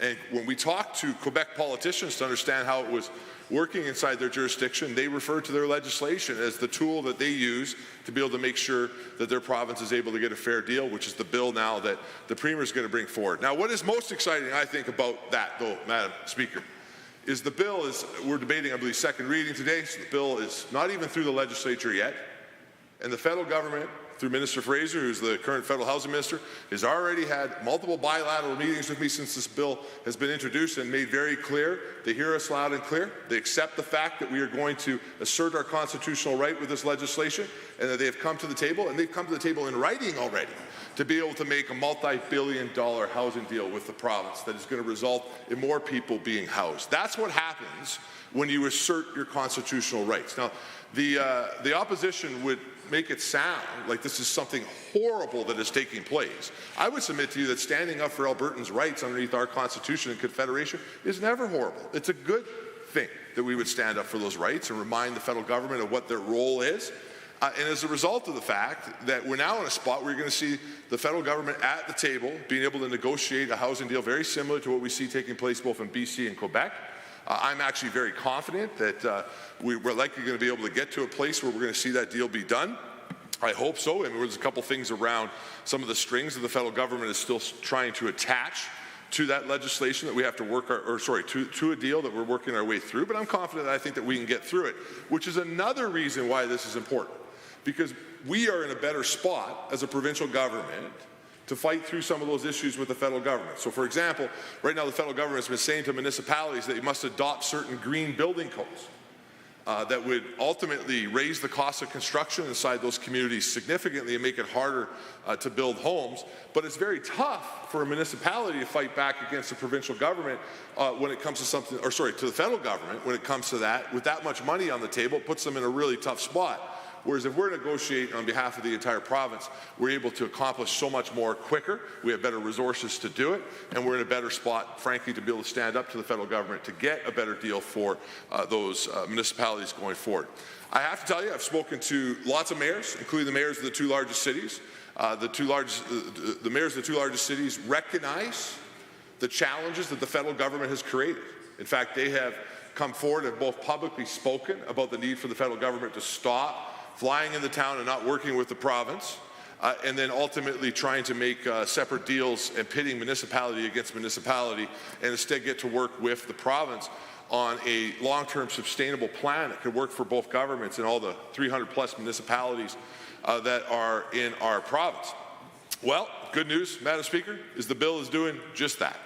I never thought that it would work this quick. I'm actually very excited about it. I want to actually thank Mr. Fraser for recognizing that Alberta wanted to go this direction and respecting the right that we had a legal right to go this direction. And instead of resisting that, accepting just like Quebec, the situation and sitting down at the table to try to figure out a process forward that will work for all Albertans and will ultimately benefit Canadians. I think, Madam Speaker, that you're going to see a lot of other provinces copy Alberta shortly because this is a better way to do it. And I think in the long run is going to result in significantly more houses being built in this case, but later on it may be something else. It could be roads. It could be other infrastructure projects. Or it also could be a place where we in Alberta want to go a very different policy direction than the federal government on certain issues. Certainly when it comes to the fight against addictions, I think I'm suspecting that we're going to see some of that. And we in this province have a right to be able to govern ourselves without the federal government stomping all over our jurisdiction. And this law will hopefully eventually help ministers. I do want to really also just quickly address red tape, because often one of the things that we're hearing from the official opposition is this will somehow create more red tape. Our housing authorities will tell you nothing could be further from the truth. Underneath the old system, what happens is they have to come, a housing authority or a municipality trying to build a project would have to come and apply to my department, apply to the federal department, apply to CMHC in some cases if they're going with a finance route, and also go through whatever their municipal council process will be for the funding that is being involved. That's 4 processes, and what that has resulted in is a bunch of projects that have funding maybe from the province, maybe from the municipality, but not from the federal government, or maybe from the federal government and from the municipality, but not from the province, because those processes are not taking place. With this process they have in Quebec, which we are going to try to adopt here, that will make it all happen in one shot. And so when you come and you apply to the provincial government, the federal government will have standards for their money to be invested inside affordable housing. Those will be met. There will be a deal that is made. But once you come and apply for that project once, you're applying to all levels of government that are involved. And what that will do is make sure that we're funding projects that can actually get built. We're not waiting years to be able to hear from another level of government. to be able to create those houses, and in the end, what that does is make more doors, Madam Speaker, and it certainly goes through the process faster, which is why you particularly see rural municipalities very interested in this conversation when it comes to housing, because it's really expensive for them to go and design housing projects, hire consultants to go through a process to be able to figure out what works for their community, and then go through a lengthy application process with the federal government, and then a lengthy application process with the provincial government, and then not even know if your project's going to be approved. Now, if we get to the deal that we're hoping to get to, if you get approved by the province, all those other components will come in place. We'll be able to build more doors. So again, I just want to thank the Premier, Madam Speaker, through you to her, for what I think is an exceptional piece of legislation. When she first told me about this, I was more excited about this legislation than any other bill I've seen in the many years that I've been in this chamber, because I think this will do more than any other legislation that is passed by members of this House to protect our constitutional rights as a province, but more importantly, to be able to make sure resources from both levels of government are quickly brought to bear to be able to deal with challenges like housing. And again, I want to stress there could be other challenges in the future. Right now, that is the biggest challenge that we're dealing with, and certainly where the most news is and noise is for rightful reasons. But long term, by passing this piece of legislation, this puts us in a spot which will make it easier to communicate with the federal government and end up with better results for Albertans, which is what we should all want. So, Madam Speaker, I should say, I'll leave you and the members of the House with that thought, that we are in second reading and have not been able to get the federal government to come to the table to do a serious negotiation when it comes to housing, right up until when the Premier finally put this bill into the legislature. That alone should give us the confidence to go forward, to have the courage to, again, to stand up for Albertans. We do not have to do what the federal government tells us to do. We don't. We are a different government, and the Constitution matters. I know we don't talk about that, I think, enough in Canadian politics, but that was the agreement to put all of our provinces together. But what we do want to do is work with the federal government in partnership, and when we put together parameters on how that relationship will work, it'll be significantly more positive in the long term. And I think housing is about to be the proof of the Premier's bill. So, Madam Speaker, through you to my colleagues in the chamber, please support this important piece of legislation. Let's get it passed as fast as possible, because the faster we pass it, the more we're going to be able to deliver for Albertans. And the only reason why you would vote against it is because one of your bosses, maybe in Ottawa, in the case of the NDP, who have that joint party structure there where they have to listen to Mr. Singh, who's holding up a coalition government federally. There'd be no other reason to vote against this, because this benefits Albertans. The majority of Albertans want us to protect their constitutional rights, and we need to make sure that we're delivering our share of the money. And let's close also with that, Madam Speaker. This is our money. When the federal government comes to town with our money, we pay taxes. We pay more than any other jurisdiction here in Alberta. And when they come to our jurisdiction, it's important that they work to be able to make sure that investment goes all across the province, not just to select mayors who may or may not have current cabinet ministers' phone numbers. So again, I hope everybody votes for this legislation. I suspect it will pass. We'll see. And I'm very much looking forward to passing, because it's going to make it a lot easier to deliver for the great people of Alberta. Are there others to join in the debate? The Honourable Member for Edmonton South. Thank you, Madam Speaker. I rise to speak in stark opposition to Bill 18, Provincial Priorities Act. Madam Speaker, the level of political overreach that this UCP government continues to exhibit knows no bounds. Bill 18 would require the provincial government to approve all federal funding to provincial entities. The Premier has said that of approximately 14,000 existing agreements between the federal government and Albertan provincial entities, about 800 were flagged as problematic. Of these 800, she noted that there are at least 64 federal agreements with the City of Calgary, 44 with the City of Edmonton, and 5 to 8 with other municipalities. This will affect a myriad of municipal initiatives, including net zero housing, net zero electricity, and safe supply. Yet again, we see this UCP government exhibiting a top-down approach to municipalities and rural communities in Alberta. When Bill 18 was announced, Alberta municipalities issued a statement saying, quote, "We cannot help but notice that the provincial government has pivoted from its original rationale. Initially, it said legislation was intended to ensure Alberta receives its fair share of federal funding. Now, its justification is that the legislation will ensure federal funding aligns with provincial priorities. Yet again, the provincial government did not consult or communicate with our association on legislative changes that, if introduced, would profoundly affect the way municipalities work. Had it consulted with Alberta municipalities, we could have suggested ways to improve and streamline agreements between municipalities and the federal government to ensure Alberta gets its fair share of federal funding in a way that respects priorities of Albertans. The provincial government's communication around Bill 18 has been unclear, leading to confusion among affected entities about whether they should still apply for federal funding that's being offered. Albertans are tired and frustrated with all the interjurisdictional squabbling between the provincial and federal governments at a time when communities are facing numerous serious issues. Things like inadequate local infrastructure funding, a shortage of affordable housing, sharp increases to cost of living, and healthcare crisis." End quote. So, since Bill 18 was announced, municipalities, rural communities, and post-secondary institutions have all come out to say what a terrible idea this legislation is. Some of the most condemning feedback has come from academics and researchers who will be directly impacted by Bill 18.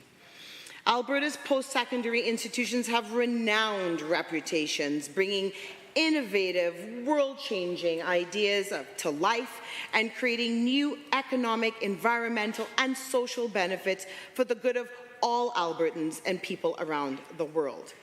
These discoveries are made possible with grants and funding from federal government and research partners.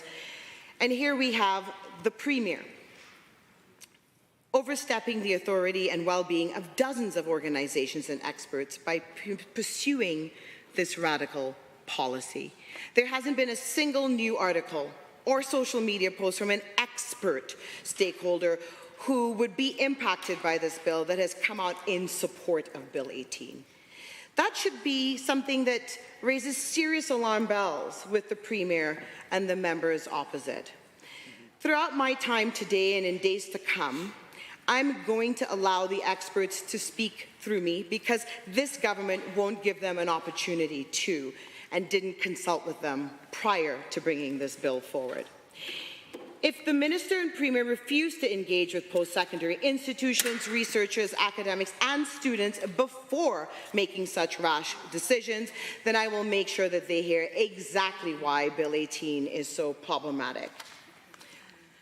Whenever we're in this chamber, we need to acknowledge that we aren't the experts in everything, and the members opposite are no exception. They should be listening and engaging with experts before tabling legislation that has the potential to lead to dire consequences for all Albertans. If this UCP government won't open the door and have open dialogue, then my colleagues and I will ensure that they hear every piece of valid criticism on this bill. This bill is an outright assault on post-secondary education. It represents the overt politicization of research of post-secondaries across Alberta. Inevitably, it will slow down grant funding and force it to go to other researchers outside of this province. As Daniel O'Donnell, a professor at the University of Lethbridge and the president of the Confederation of Alberta Faculty Association, said, quote, it forces us to not compete on an equal playing field with every other academic, every other researcher, every other scientist, end quote. The Premier has said the legislation is needed to keep federal government's ideologies out of Alberta municipalities and academics. The Premier recently stated that she had, quote, been given enough indication that the federal government uses its power through researchers to only fund certain types of opinions, end quote. Not only is this statement factually untrue, It undermines and devalues the academic integrity of researchers and institutions across this province. It is an incredibly dangerous thing to say in a time of misinformation. Andrea Desigaretti, a U of A PhD student in the Department of Sociology, said that the past few years have been very frustrating for graduate students, and she and her research partner wanted to see if the Premier's assertion that the liberal arts are receiving disproportionately more federal grants was in any way factual. So they pulled the Social Science and Humanities Research Council funding data from the past 10 years. Nationally, the data shows that this funding overwhelmingly favors disciplines that conduct more individualistic research, and it is psychology research that it dominates. Disciplines that look at more structural issues, or that would be considered more, quote, progressive, end quote, are actually sidelined. Even more interesting is that when you break down the numbers by dollar amount, business management receives more funding than traditional social science disciplines like sociology and criminology. Andrea stated, quote, if the argument for including post-secondary institutions in Bill 18 is that federal funding is being unequally awarded to progressive disciplines, our preliminary data shows that it is not the case, end quote. So Bill 18 has the potential to impact grant funding flowing through tri-agencies. The Natural Sciences and Engineering Research Council, the Canadian Institute of Health Research, the Social Sciences and Humanities Research Council, as well as the Canadian Foundation for Innovation and the New Frontiers in Research Fund. Through these sources, faculty and graduate students obtain funding to conduct research in diverse fields that contribute to an array of sectors: health, science, engineering, social sciences, and humanities, innovation, and insight. Universities across the country sign an agreement with tri-agencies every 5 years on how to administer the funding. Alberta has 2 of the country's top universities, and they get the lion's share of these fundings. In each province, we pay federal taxes that come to us in many ways, one of which is research funding. This money goes directly back into the provincial economy. It funds graduate students and technician salaries, as well as the purchase of equipment for research. Our institutions get this funding based on merit. They are top universities because they have competed for the country's best faculty members who pull in these federal dollars. And the competition is fierce. Every university wants to increase their share of federal tax dollars. While tri-agencies receive funding from the federal government, the funding is not, I'll repeat, is not administered by the federal government. In actuality, national and international subject matter experts decide how to allocate research dollars after reviewing applications from researchers across the country. Grants given by the federal government are awarded by arm's-length agencies through a competitive peer review process, and only those deemed the strongest application receive funding. And the Premier knows this. She knows that this is a highly rigorous, nonpartisan, peer-reviewed process by which research grants are obtained. It appears that the Premier and her cabinet are once again doing this to showboat, to do all they can to battle with Ottawa, to placate against acceding to the demands of her minority extremist base, and all to the detriment of our internationally renowned post-secondary institutions and municipalities and all Albertans. Numerous research projects could be at risk of losing access to grants and awards, which thousands of research assistants and students rely on to support themselves and their research. It can also limit opportunities for teaching and training. The Canadian Association of University Teachers has stated that Bill 18 is an unprecedented attack on scientific independence and research integrity. They said this legislation will, quote, violate widely accepted principles of academic freedom from grant university and college academics, the freedom to carry out teaching and research without censorship or political interference, end quote. Madam Speaker, there is no doubt that Albertans and all Canadians are best served by university and college research that is assessed on its scientific merit and not on political ideology. So I would like to make it abundantly clear. The federal government does not direct research. It does not choose the grants that will be funded and which ones will not be funded, contrary to what members opposite may try to suggest. Year after year, this UCP government has cut funding for over 5 years for post-secondary, healthcare, education, municipal government budgets. They are stifling our province. And now they're sticking their noses without any evidence whatsoever into the only option left for funding when they refuse to provide it to Albertans. It's unconscionable, Madam Speaker.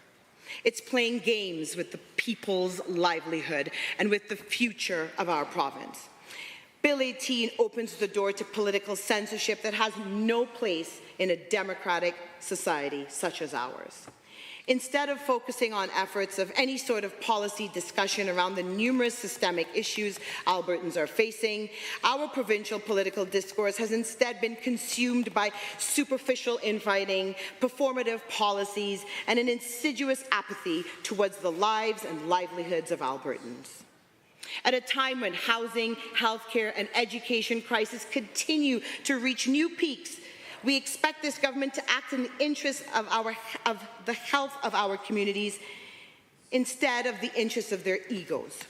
It is important to remember that it's members of our communities, those who are most vulnerable, who bear the consequences.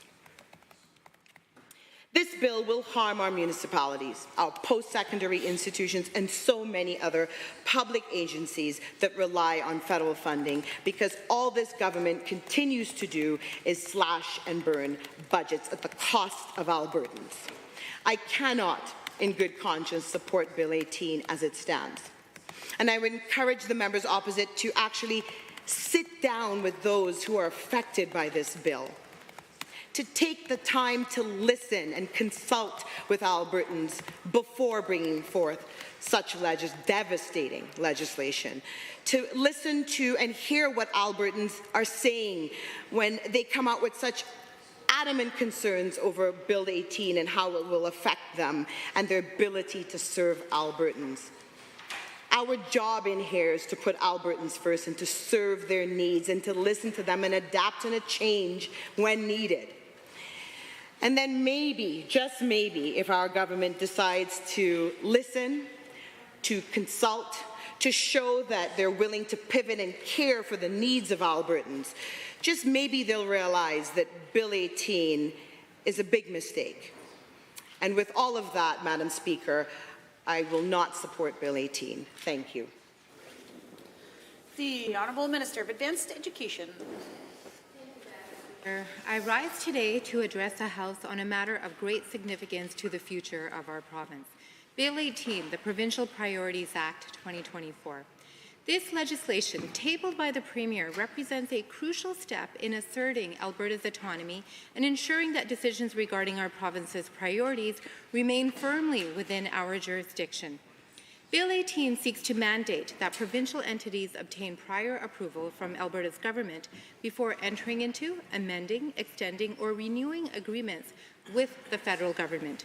This requirement is not born out of a desire for bureaucracy, nor out of any intent to leave federal dollars on the table, but rather out of a fundamental commitment to safeguarding Alberta's interests and ensuring agreements between provincial entities and the federal government support our provincial priorities. The importance of this legislation cannot be overstated. It is a response to a troubling trend of federal overreach, where decisions made in Ottawa do not always reflect the needs and aspirations of Albertans. By requiring prior approval for intergovernmental agreements, we are taking proactive steps to assert our jurisdiction. While data on federal grants is available to varying degrees and through various sources, and I've mentioned this many times in this House, our government does not have a comprehensive and timely data set, which is why it's important to gather this information. That is why advanced education will work with post-secondary institutions and gather that information, and also to design a sector-specific approach that works best for Alberta. To address any concerns and ensure a smooth implementation process, we are committed to engaging with post-secondary institutions in a comprehensive and transparent manner, and that has already started. Through these discussions, we will seek input on the development of supporting regulations, ensuring the interests of all Albertans are taken into account. It is important to note that this legislation is not about obstructing cooperation or impeding progress. I can't state that strongly enough. On the contrary, it is about fostering a collaborative relationship between Alberta and the federal government, one that respects the principles of federalism and recognizes the distinct needs of our province. As we have learned more about the 2024 federal budget, and this is very important, we see even more examples of the need for this legislation.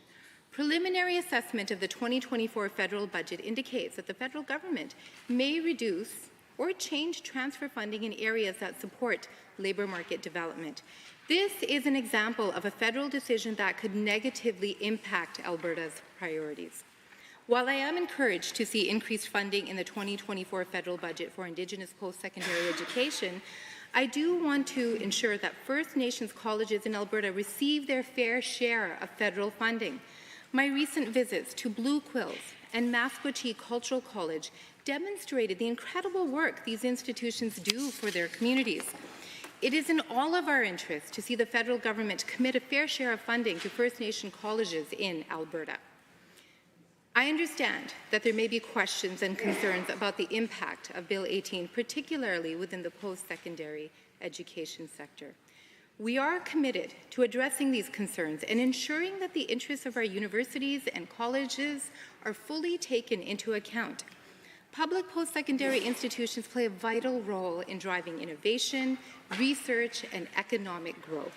I'm pleased to share that last week I participated in a roundtable discussion with presidents and representatives from post-secondary institutes across Alberta, and I received tremendous feedback from them. Our discussion was highly productive, with participants sharing thoughtful perspectives on Bill 18 and how it can strengthen post-secondary education and how we can fight for our fair share. We also discussed how we can leverage support from the federal government for the priorities of Albertans and to, again, ensure that we do receive our fair share of federal funding. Madam Speaker, Alberta is already facing challenges ensuring that federal funding aligns with provincial priorities. We know this. We know that this is a fact. In particular, the recently introduced federal budget fails to provide top-up funding for the Labour Market Transfer Agreement, or the LMTA. The LMTA funds labour market development agreement programs and workforce development agreement programs, including foundational learning assistance, which is a very important program in my ministry. With current federal budget projections, advanced education is facing a 20% reduction in LMTA funding. This would constitute a loss of $33 million for programs supporting opportunities for Albertans, Madam Speaker. At a time when governments are investing in workforce development, this is such a puzzling and a short-sighted move. For apprenticeship and industry training, the federal failure to provide this top-up funding could result in a decrease of $16 million. That is significant for this program. Madam Speaker, Albertans in foundational learning programs working to improve their English, attain a high school diploma, or gain in-demand skills are a provincial priority. Albertans entering apprenticeship and industry training, seeking to gain some of the most in-demand skills in our entire economy, are a provincial priority. These are critical programs that help Albertans begin rewarding, life-changing careers. More foundational learners means more Albertans with job-ready skills. More skilled apprentices means more Albertans who can build the housing, the infrastructure that our rapidly growing province needs and demands. We invite the federal government to join us in supporting foundational learners and apprentices and to join us in supporting the priorities of Albertans. Madam Speaker, in Alberta, We have world-class post-secondary institutions that have garnered international recognition, and we're very proud of them. In fact, just last month, the Minister of Technology and Innovation and I announced NATO's decision to name the University of Alberta and SAIT as test centres for DIANA, the Defence Innovation Accelerator for the North Atlantic. This paves the way for both institutions to explore research opportunities and technologies that have civilian and military uses. The decision to expand DIANA test centres to Alberta further solidifies our global reputation as an innovation powerhouse. Madam Speaker, it is imperative that any agreements entered into with the federal government reflect the needs and aspirations of our universities, colleges, and our province, of course. This legislation is not retroactive, meaning existing agreements will not require provincial approval unless they are amended or come up for renewal. This approach provides stability and continuity for ongoing projects while allowing for greater alignment as we move forward. Additionally, the development of supporting regulations will be informed by comprehensive stakeholder engagement. That is my firm commitment to anybody through you, Madam Speaker, who may be listening to this today. This will include discussions with post-secondary institutions to address any specific concerns and ensure a smooth transition process. Again, we have a proven track record in terms of working with the post-secondaries on their priorities, particularly on the international student file, to ensure that we move quickly and seamlessly and with a very nimble approach. Alberta's post-secondary sector is integral to our province's success, and Bill 18 underscores our commitment to supporting its continued growth and excellence. By working collaboratively with our universities and colleges, we can ensure that federal funding serves the best interests of Albertans while contributing to a thriving knowledge economy.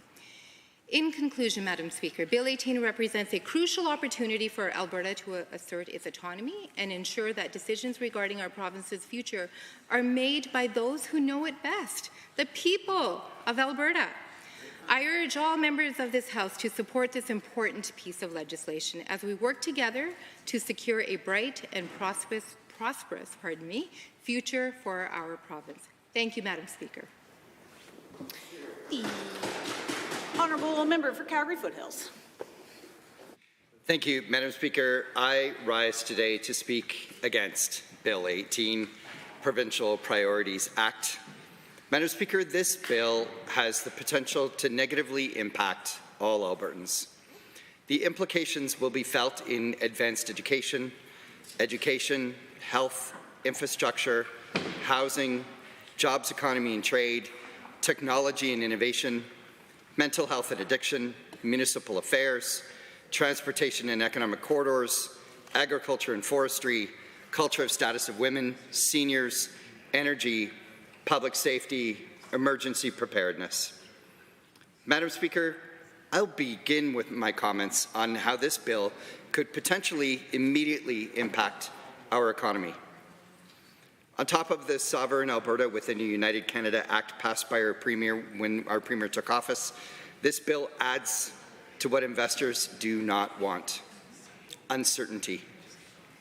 Bill 18 strikes at research and supports to researchers and students working for tech and innovation companies. With venture capital in Alberta waning last year, now is not the time for technology companies to be giving pause to their investments here in Alberta. One of the greatest strengths of our province has been our ability to generate research, translate research into innovations, and commercializing those innovations into new products and companies. We have done that across sectors, from energy to agriculture, forestry, health, and life sciences. We have heard the rhetoric from this government about Alberta getting its fair share in research funding. Madam Speaker, the University of Calgary and the University of Alberta are among the top 5 research institutions in Canada. Madam Speaker, these institutions have sponsored research budgets on par with larger institutions such as the University of British Columbia and McGill? What exactly would the Minister for Advanced Education consider to be our fair share? How does the Minister expect that the Premier's office reviewing every research grant would result in Alberta's post-secondaries receiving more research funding from the federal government?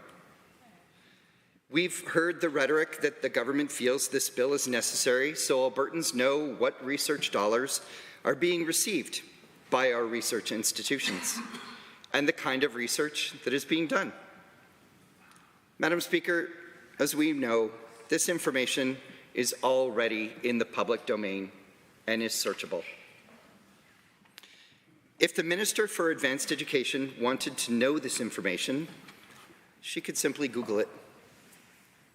The Canadian Institutes of Health Research, the Social Sciences and Humanities Research Council of Canada, and the Natural Sciences and Engineering Research Council of Canada all have online searchable databases. We have heard from the Premier the real reason for this bill: to ensure our post-secondary institutions are conducting the research the Premier wants them to conduct, to ensure our post-secondary researchers reinforce the Premier's narrative. Madam Speaker, pursuing this presents a real risk to Alberta's economy. Collectively, the University of Calgary and the University of Alberta, 2 institutions alone out of 26, attract over $500 million in federal Tri-Council research funding each year. Together, these 2 institutions alone generate annual economic impact of $36 billion. Earlier today, I tabled economic impact studies showing that sponsored research is critical in enhancing Alberta's productivity and economic growth over time. These studies show that the research budgets for the University of Alberta and the University of Calgary generate $16.4 billion in annual economic impact. That's billion with a B. Madam Speaker, I took a moment to look at some of the research being conducted with federal dollars to see what the Premier and the government would be reviewing in approving these dollars for use by Alberta-based researchers. As an example, the Canadian Institutes of Health Research collaborated with the Natural Sciences and Engineering Research Council, funding a project entitled Development and Clinical Efficacies and an Innovative Quantitative Intraoperative C-arm System. This research will look into additional uses of the C-arm system used in surgeries in order to improve patient care, potentially reduce the need for multiple X-rays being conducted prior to an operation. I'd like to remind the Minister for Advanced Education that I found this study as an example by researching and looking through the Canadian Institutes of Health Research searchable database. With Bill 18, I wonder who in the government will be reviewing this research application? Who in the government will be qualified to review this grant application that has already been peer-reviewed and approved by experts in the field? I wonder, does the minister have someone on staff with expertise in the intraoperative C-arm system?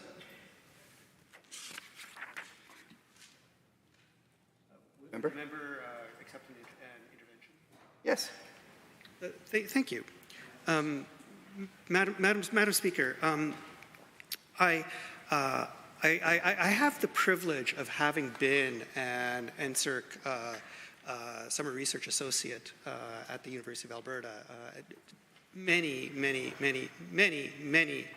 years ago. And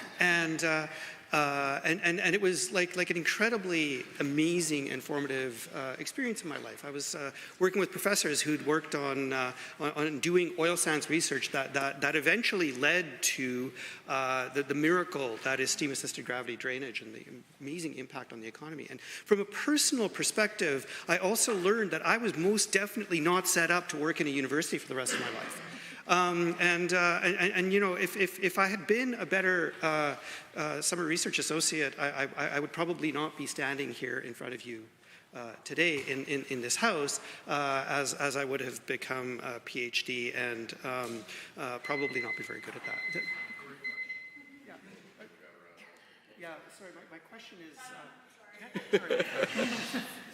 I hope that maybe the question was getting at like the value of being a summer student through NSHRC grants. And that I think we have ample evidence of the benefits to both students and companies, of how students are gaining valuable research, applying what they have learned in their academic setting into a business setting, and understanding that, you know, that what they have brought from their academic setting might improve the productivity of the company. It might advance the research that's being conducted at that company. It might result in new ways of doing the work. It might result in new products being generated. And that the student then is launching their career. Maybe even you could have become a startup after that summer intern experience. That company might have realized incredible gains in moving forward because of your summer student experience. And you know, it's interesting, I'll segue that into something else that I wanted to talk about.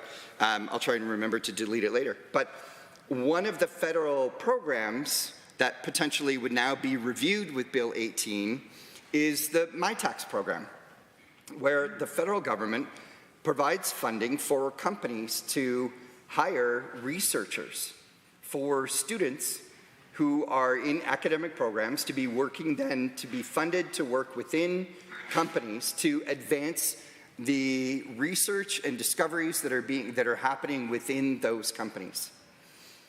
This gives, of course, students much needed revenue to continue their studies and survive in a world where cost of living is out of control. But more importantly, it gives them, again, that real world application of the academic experiences that they're bringing with them. And that, you know, heaven forbid that through Bill 18, that this is a program funding that would be at risk, whether or not it would be approved or not with the passing of Bill 18. I'd like to go back to the example that I was before the intervention, that the project that I was talking about is a collaboration of researchers from the University of Calgary and the University of British Columbia. And how can we be sure that other institutions won't decline collaborative research projects with Alberta, knowing that they might invest considerable time and effort writing a research grant only to have the government of Alberta deny funding to the Alberta-based researchers? This project, working together also works with the private sector, the manufacturers of the C-arm system, to learn about modifications to the system and new applications for the system, potentially generating new market opportunities. Of course, at the time of submitting the grant, they don't know what those new opportunities might be, what lies ahead of us. But perhaps with Bill 18, the government of Alberta does, and only those ideas with the greatest market potential will be approved. Madam Speaker, these research grants and other federal dollars support Innovate Calgary, W21C, SAIT Applied Research and Innovation Services, and similar programs across all 26 of Alberta's post-secondary institutions, all of them conducting and supporting pure and applied research that might result in innovations and commercialization opportunities for Alberta companies. Alberta companies like Orpix, a Calgary-based company that constructs shoe insoles to gather data for diabetic clients, helping them diagnose peripheral neuropathy and detecting foot ulcers that lead to 85% of amputations for diabetic clients. Madam Speaker, when research studies are crafted, the researchers don't yet know the answers. We don't yet know the opportunities that lie ahead of us. How can this government presume to say they know those answers and that they are so equipped to say which research projects should be approved for funding and should proceed? Madam Speaker, the potential damage from Bill 18 goes further. The federal government also funds work-integrated learning programs for post-secondary institutions.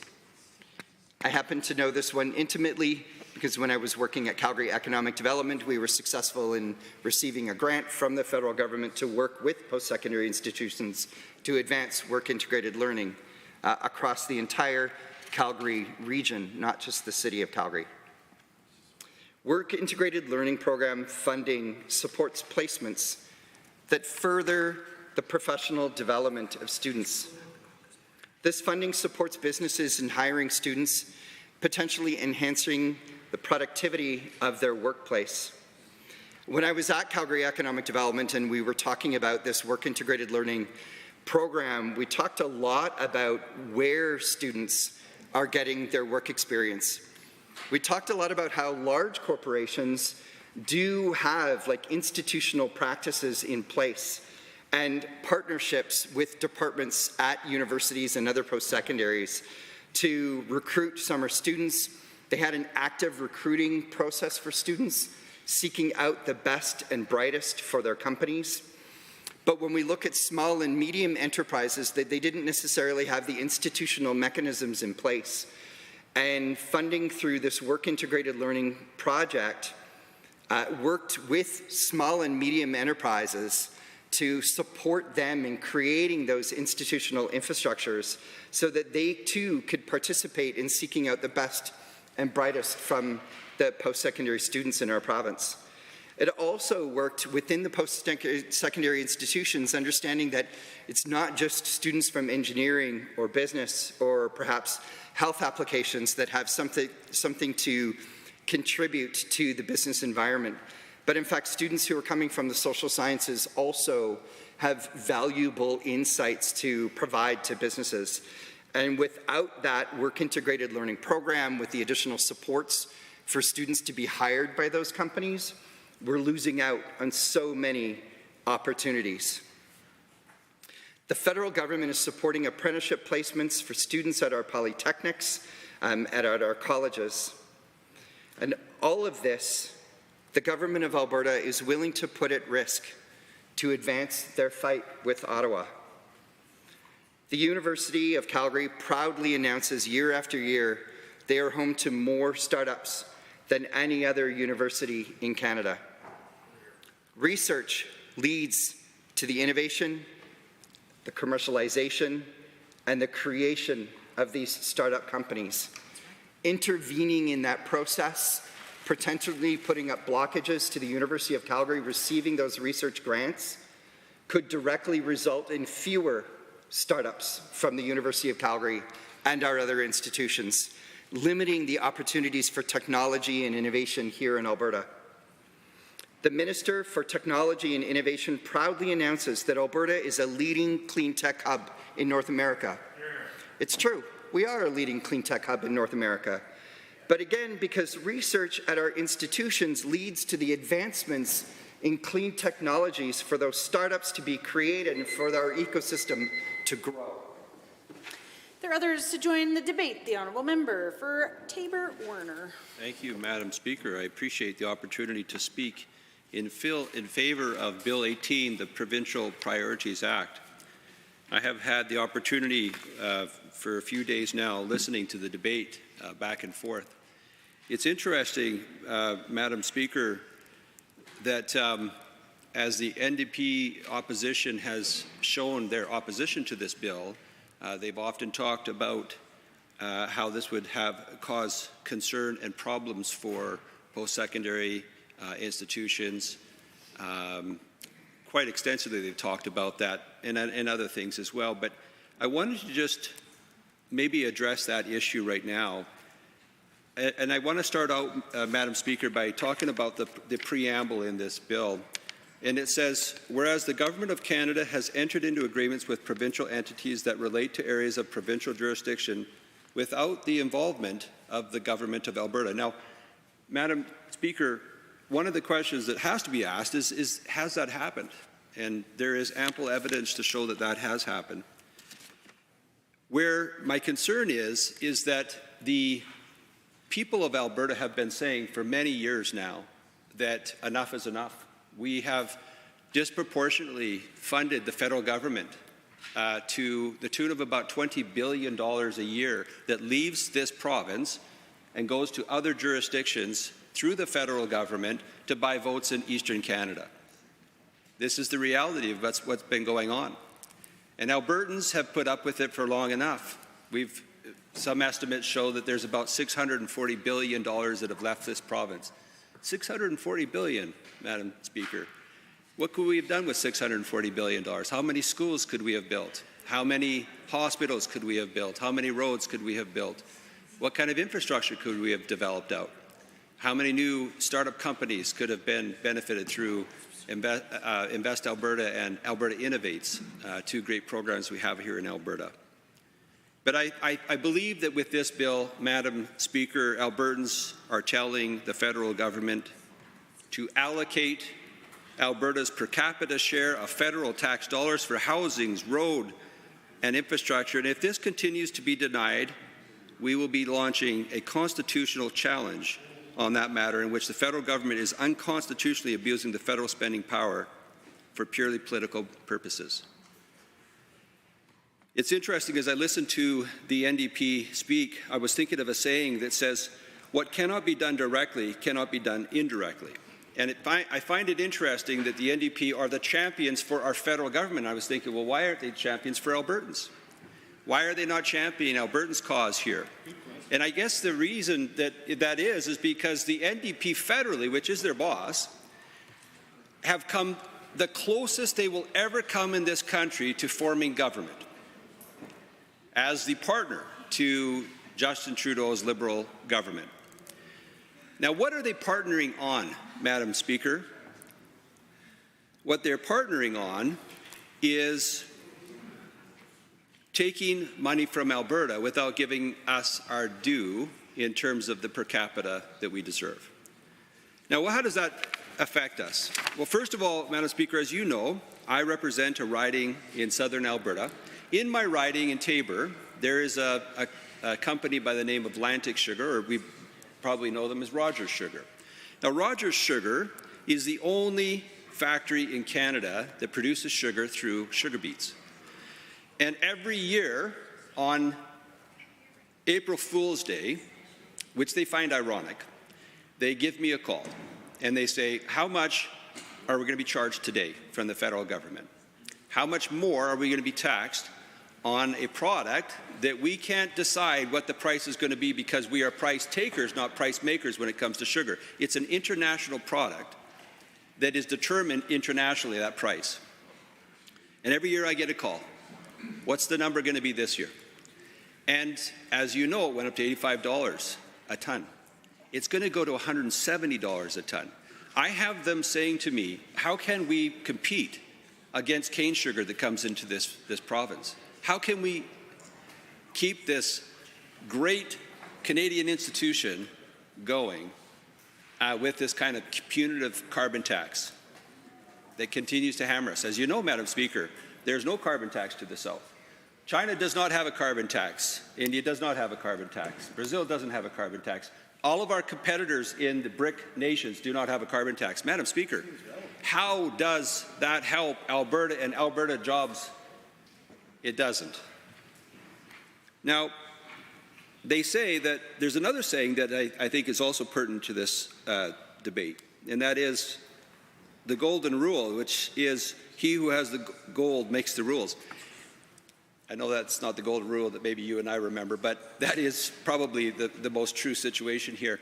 We send a disproportionate amount of our taxes out through income tax, corporate tax, carbon tax, and numerous other taxes that leave to the federal government. CPP is another one. Goes to the federal government, and then how much do we get back? Now, if you take a look at the Constitution, Madam Speaker, the Constitution is quite clear that this provincial and federal jurisdiction is clearly articulated, enumerated in the Constitution. And when the federal government takes the money, and then all the stuff that we have to do, healthcare, which is 50% of our budget, education, post-secondary education, all that is provincial jurisdiction. When we have all of those things happening, Madam Speaker, where we have to pay for these things, the federal government doesn't transfer the money back that we need. How are we supposed to be able to provide those important things that the NDP continued to talk about us providing for, which is post-secondary education? We can't, Madam Speaker. I want to finish with an important point, and that is that why would we trust the federal government and the NDP coalition? They, in the last budget, they added $40 billion in terms of deficit onto the already hundreds of billions in terms of the debt that they have, that they've saddled Albertans and Canadians with. We wouldn't want to trust them. But you know what they say, hindsight is 20/20 vision, Madam Speaker. Did you know that in Detroit, in the 1950s, Detroit was actually the richest city in America, and by some accounts, the richest city in the world? Detroit, they say that there was 2 out of every 3 vehicles that were created right there in Detroit. They had the world by the tail, Madam Speaker. Today, actually, as of December 3rd, 2013, Detroit declared bankruptcy. It went from the top to the bottom. How did that happen? In fact, it was an $18.5 billion debt that they were going to renege on. Now, Madam Speaker, I can tell you how that happened. It happened because of bad policy, because no vision, because they got away from what really makes societies great. Strong economies, good, strong families, making sure that you have good work and employment through entrepreneurial work. They got away from that winning formula, and that's the reason why in 2013 they had an $18.5 billion debt that they couldn't service. Our federal government is doing the exact same thing to us, and I have to ask the question, why would we not have a Provincial Priorities Act that shows, which we've done very well in this province, other than the 4 years that we had the NDP in. We've done very well. We had no debt, Madam Speaker, and the NDP added $80 billion of debt. The federal government continues to add the debt. So why would we go with a failed policy, a failed strategy, versus our own strategy? I think our strategy through the Bill 18, which is the Provincial Priorities Act, is the right thing for our children, for our grandchildren, and for all Albertans. That's why I will be supporting this, and I hope that all members in this House will support it as well. And with that, I would like to adjourn debate. Having heard the motion to adjourn debate, all those in favour, please say aye. Aye. Any opposed, please say no. So carried. Committee of the Whole.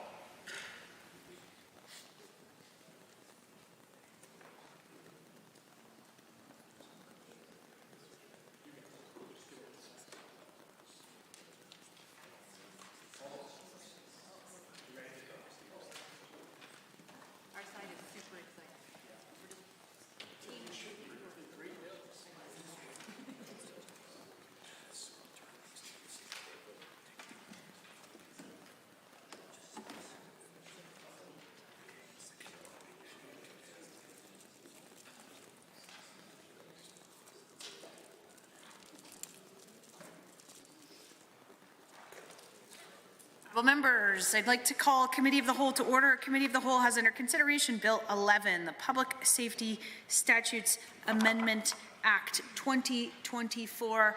I seek speakers to the bill. The Honourable Member for Calgary-Curry. Thank you, Madam Speaker. I'm pleased to speak in regards to Bill 11, the Public Safety Statutes Amendment Act. Now, contrary, let's get something cleared up just right off the top. Contrary to what members opposite have suggested, I do not want to defund the police, nor will even the deepest dive on the internet suggest that I do. And I think very likely most, if not all, of the members on this side would produce the same. Law enforcement provides an absolutely essential service in our communities, and I am immensely thankful for the challenging and complex work that they do. I have both police officers with the CPD and RCMP officers in my close circle of family friends, and I know that their work is not easy.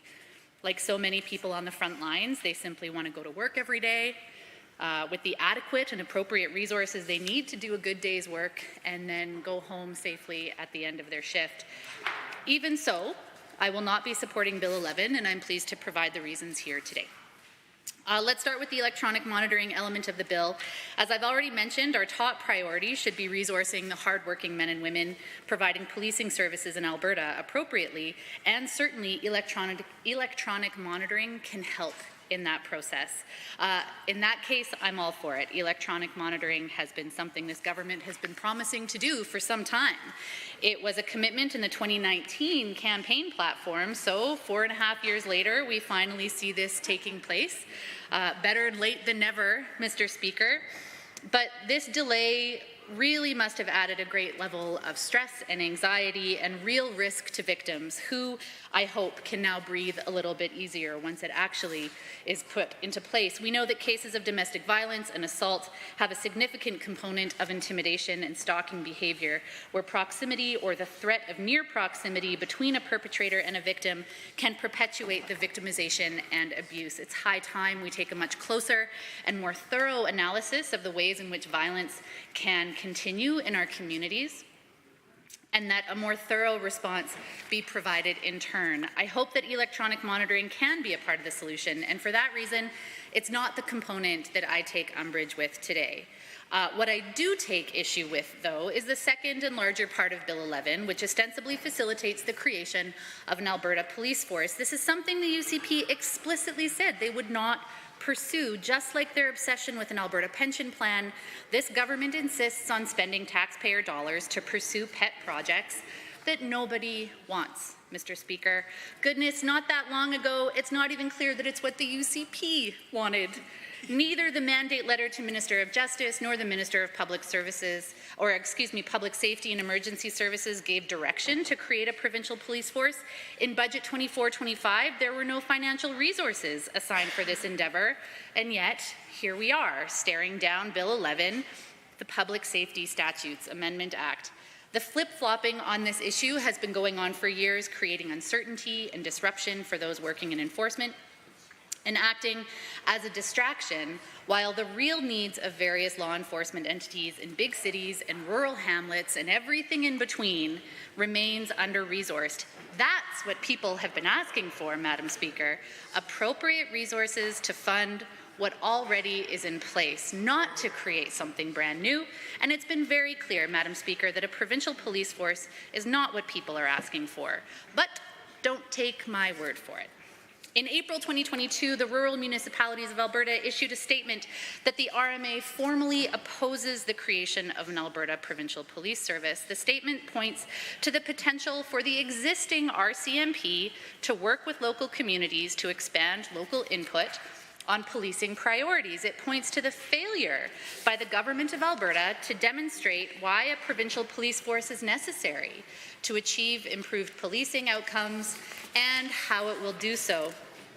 It reminds me of a conversation that I had with a constituent just this weekend, Madam Speaker, about the kind of knee-jerk, panicked reactions that corporations and organizations tend to do, and that reaction is just to restructure, right? Things aren't going great, so we'll restructure. What could go wrong? But rarely does that restructure benefit the people working within the organization, and furthermore, rarely does the restructuring actually address the underlying issues that created this panic in the first place, and that is precisely what is happening. I mean, it kind of tracks, because let's look at the other ways that this government has decided to restructure rather than actually addressing the systemic issues. Much like this government's $85 million two-year healthcare reorganization, Bill 11 suggests that we embark on a costly, time and resource-intensive restructure that does not address the systemic deficiencies within the system. Nor does it, frankly, address the systemic deficiencies within the government to hear Albertans on the issues that genuinely matter to them. This government has a serious action bias, Madam Speaker. Now, sometimes we need an action bias. For example, there are several evacuations happening in Alberta as we speak and debate this issue in chambers as a result of wildfires. In this case, action bias is good. We need to take action now to keep communities safe and protected from the wildfire season that has already begun and that is going to rage right through the summer. But this government tends to take a ready, fire, aim approach, often informed by nothing more than ideology and shoddy rationale to support it. That can be extremely expensive, like, say, $80 million for off-brand Tylenol that nobody can use, or it can cause unnecessary disruption in the provision and delivery of services to Albertans, like policing and law enforcement. But again, don't take my word for it. A Calgary Herald article from April 2023 reports, and I quote, that a majority of Albertans disagree with the idea of creating a provincial police force to replace the RCMP, sharing poll results that, in all, 58% of respondents say they disagree with replacing the RCMP in communities currently policed by the federal officers, compared to only 21% who support the idea. And in case the members opposite want to claim that's just a bunch of woke NDP urbanites who don't understand rural communities, the same article reports that, quote, among those living outside of the Calgary and Edmonton metro areas, the respondents most likely to live in communities currently served by the RCMP, only 1 in 5 support the idea, unquote. So, taken as a whole, the province does not support this move. When we look exclusively at those areas outside of Calgary and Edmonton, well, they also don't support this move. And so, in case the members So I think it's worth noting the date of the article for this Calgary Herald piece. Madam Speaker, April 4th, 2023 was just 7 weeks before the general election. Polling showed clearly that this was a meaningfully unpopular idea. So Albertans didn't hear about it on the doors from UCP candidates, and it was not a campaign commitment. And yet here we are about a year later, and the UCP is once again pursuing something that they were not given a mandate to do. One more example, Madam Speaker. Just last week, a CBC article highlighted the good work taking place by the Fort McMurray 468 First Nation to provide for the safety of its members in the context of drug use and drug trafficking. The article highlighted the collaboration underway with the local RCMP detachment to support these efforts. Now, based on the feedback of those interviewed, this arrangement holds good, positive potential to address the community's concerns around safety, drug activity, and violence. This is exactly the kind of local policing that could be taking place if the stakeholders involved were actually resourced and permitted to do so. Rather, this government chooses to pursue an endeavor that nobody else has really asked for, and I think highlights a really important part that this Bill 11, I've forgotten the name now, it's a bit of a mouthful, Public Safety Statutes Amendment Act does not take into consideration, and that is the importance of trust in policing relationships, especially when it comes to areas outside of urban centres. For many communities, whether they be Indigenous, newcomer, racialized, or marginalized, building trusting relationships takes time, especially with law enforcement. And in some cases, it takes a lot of time. It is to the detriment of communities, large and small, urban and rural, that government underestimates the cost of rebuilding those relationships. And those relationships, as they currently stand, are with the RCMP, which I think is partly why Albertans have spoken out so strongly against the creation of an Alberta police force. There are relationships, certainly, that could use some improvement. No thing is perfect in this particular set of conversations, but goodness knows that it takes time and it takes resourcing, and trust is a fundamental piece of the equation. I'd like to reference the invaluable comments actually made by my colleague from Edmonton West Henday on this very issue that I think bear repeating. As an Indigenous person standing in these chambers, he shared the following. The Police Act has had provisions within its current iteration since 2020 to enable the province to assist First Nations and Métis settlements to develop police services within their territories. Further stating, and I quote, "We're also missing the other crucial piece of the puzzle, which has always been enforcement. To date, the RCMP and certainly provincial fish and wildlife officers and sheriffs have not occupied the field of enforcement, and neither have Crown prosecutors on anything on reserve." There is great potential for the relationships that can be forged with the existing stakeholder groups as they currently stand. An Alberta police force is not going to be the kind of magic wand that can be waved over some of these communities and expect for everything else to just get better. Like, we should just trust that that should be the case. Rather, we should actually look at the proven records, we should look at the current behavior, and we should look at the potential and good practice that's already being put in place so that we can ensure that every single Albertan is feeling safe in their communities and that issues are being addressed as promptly as we deserve. So in closing, Madam Speaker, unfortunately, an Alberta police force that Bill 11 facilitates eclipses the potential positive impacts of the electronic monitoring ankle bracelets. Albertans have spoken out. They have made it clear. They have said no to this legislation. They have said no to removing the RCMP. They have said yes to safety, to equity in justice and enforcement, to timely responses to property crime, to violence, to public disturbances. I cannot support this fair deal pet project Bill 11 since it does not assure the adequate resourcing of policing entities that Albertans have rightly asked for. Thank you so much, Madam Speaker, and onward. The Honourable Member for Calgary-Glenmore. Thank you, Madam Speaker. I rise today to speak against Bill 11, the Public Safety Statutes Amendment Act. But before we go there, I want to start by acknowledging the wonderful work police officers do in Alberta. I want to thank them for their service, for their dedication, for their sacrifice, for putting their lives on the line to do their jobs.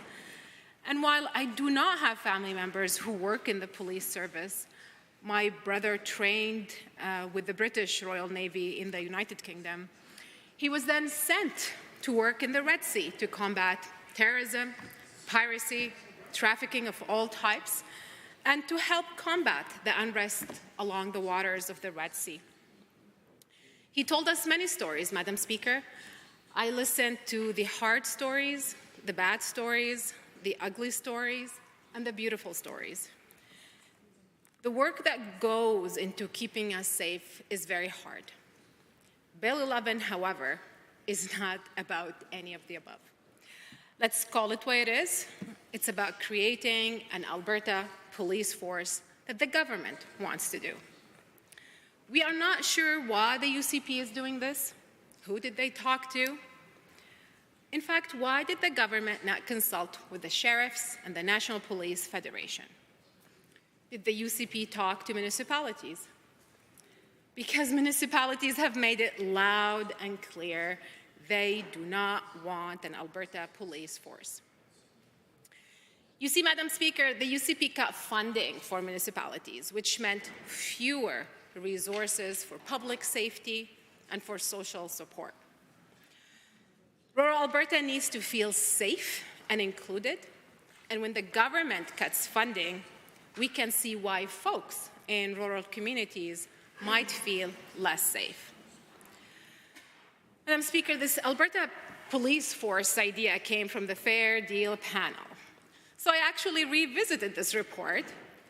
I was very interested in who did the panel engage with? Who did they talk to? Especially that the UCP keeps telling us that it is rural Alberta that needs more police. Appendix E of the Fair Deal panel shows the respondents. Let's look at the demographics of the survey, shall we? The total sample is 34,081 people. According to the Government of Alberta's website, as of January 1st, 2024, Alberta's population was 4,800,768 people. Then, as we look closer, the respondents from Edmonton and the surrounding region are 27%. From Calgary and surrounding region, that's 39%. Then there's 17% who filled the survey and did not disclose where they came from. So to be clear, the survey sample is tiny, without clear best practices to make such a costly decision on taxpayer money. Most importantly, the majority of the respondents for this Fair Deal panel survey come from urban areas, and a big number did not even disclose their location. So that's a total of 88%. Yet the UCP is telling us that rural communities are saying they need more policing.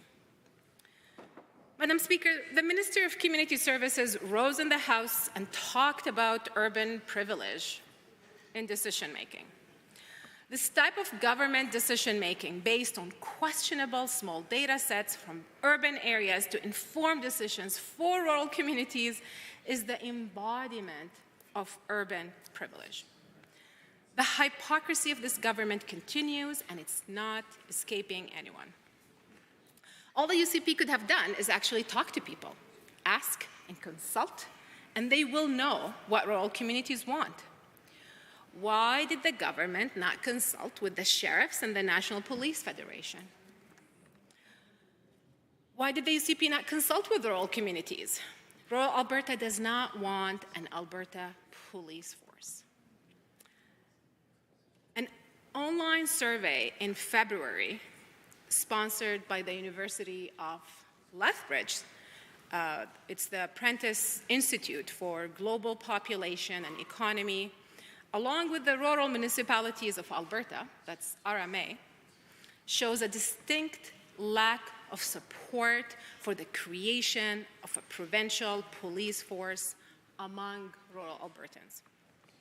Surprise, surprise, the majority of respondents from rural Alberta disagreed with the idea of Alberta having its own police service. And this is a recent survey.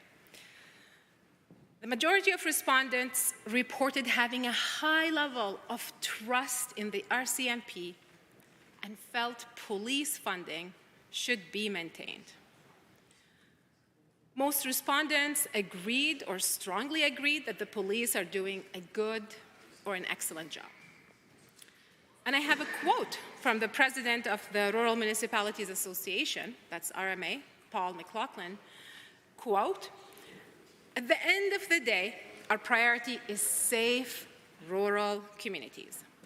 The RMA and its members support the work of the RCMP to address rural crime and do not see any need for a fundamental change to how policing is delivered."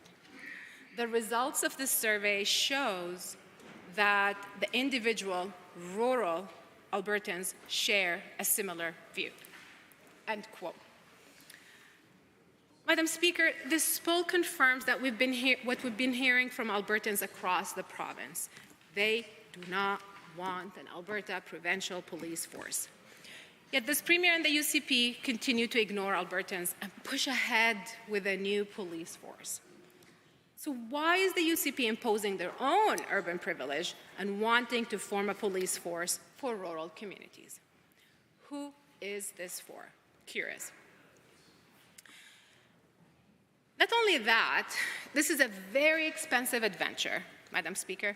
The UCP government commissioned PricewaterhouseCoopers, who said that the cost of transitioning from the RCMP would be at least $366 million. And the province would lose the $170 million in funding it receives from the federal government. Alberta will also lose the support that the RCMP receives. I actually reviewed the PwC report, the one the government commissioned. It confirms that the RCMP is supported by key administrative functions, including finance, human resources, corporate services, and administrative services. And the RCMP has established these functional areas as shared services with shared teams, business processes, and IT systems. The government-commissioned report also confirms that there are specific shared functions with human resources that have divisional human resources functions dedicated to the RCMP in Alberta. And other shared services that have dedicated services within Alberta include informatics and real property management. So how does the UCP plan to compensate for all these services and pay for the shared services that benefit our province? Now, we assume that the government-commissioned report includes valid estimates for the transition costs to establish the Alberta Police Force. These estimates include, over 6 years, $241 million in operating costs and $125 million in capital. Together, this is a net cost of $366 million. On an annual basis, this equates to $366 million per year over 6 years. We also assume that we will lose Ottawa's share of policing costs at $170 million annually. So over a 6-year period, the supplemental operating costs are $1.02 billion. So to recap, because that's a lot of numbers, and simply put, over the 6 years period, to fully establish an Alberta provincial police force, it will cost taxpayers $1.386 billion. That's a B, billions. And on an annual basis, it will cost $231 million. Madam Speaker, actually my question, Madam Speaker, where are the fiscal conservatives? They are nowhere to be found in this UCP caucus. Why is this even happening? This is fiscal mismanagement. I cannot believe how this UCP government is okay with wasting all this money. In fact, it seems a question that many people have, including Innisfail RCMP Staff Sergeant Ian I, who was caught off guard with the minister's announcement and said, quote, "I am not really sure why the government is doing this. It seems like they are laying the framework for a new police agency, but then in the same breath, they're also saying it's not to replace current police agencies. I just don't know how that works. I don't understand how multiple layers of police bureaucracy helps anything. My gut feeling, I guess, is that this is just them making steps of preparations for a provincial police service." End quote. Madam Speaker, this is UCP chaos. No prior consultations and no engagement with stakeholders, again, as they did with their ill-conceived moratorium on renewables without consulting the business community or renewable companies or generators. And no, this government did not consult on an economic impact analysis in rural communities before banning a thriving industry from developing multi-billion renewable energy projects in our province. And it's not just renewables, Madam Speaker. We have seen their inadequate public consultation with the so-called Alberta Pension Plan. Even the board of the Canada Pension Plan had to step in and say that Alberta's consultation with its citizens on quitting the Canada Pension Plan is not a straightforward fact-finding exercise, but rather a biased manipulation of public opinion. Madam Speaker, we're witnessing a concerning pattern here from this UCP government. The UCP comes up with costly ideas that add layers of bureaucracy and redundancy in our province. It is the red tape government, and I'm not sure where the so-called red tape ministry is. It needs to start doing its job and stopping this constant red tape. I cannot support Bill 11. This is another wild, costly, and unnecessary proposal happening without consultations with stakeholders and impacted communities.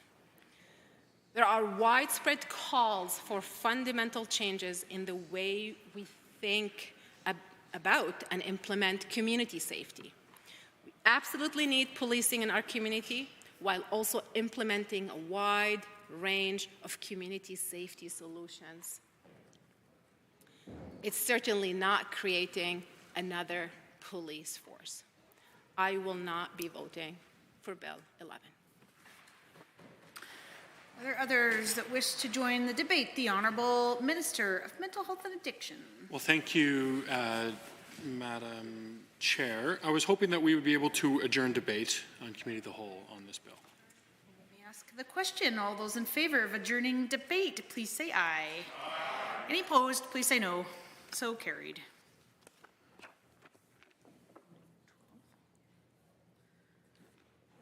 Members, we will move to Bill 12 in Committee of the Whole, the Consumer Protection Life Leases Amendment Act 2024. I seek speakers to the bill.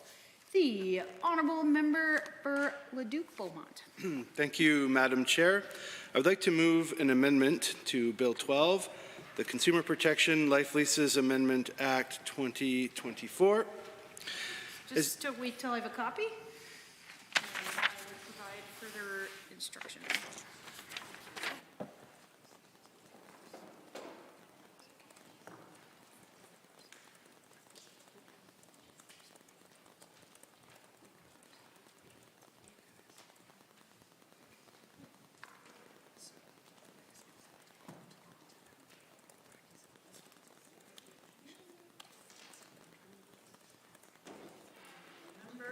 Be known as Amendment A1.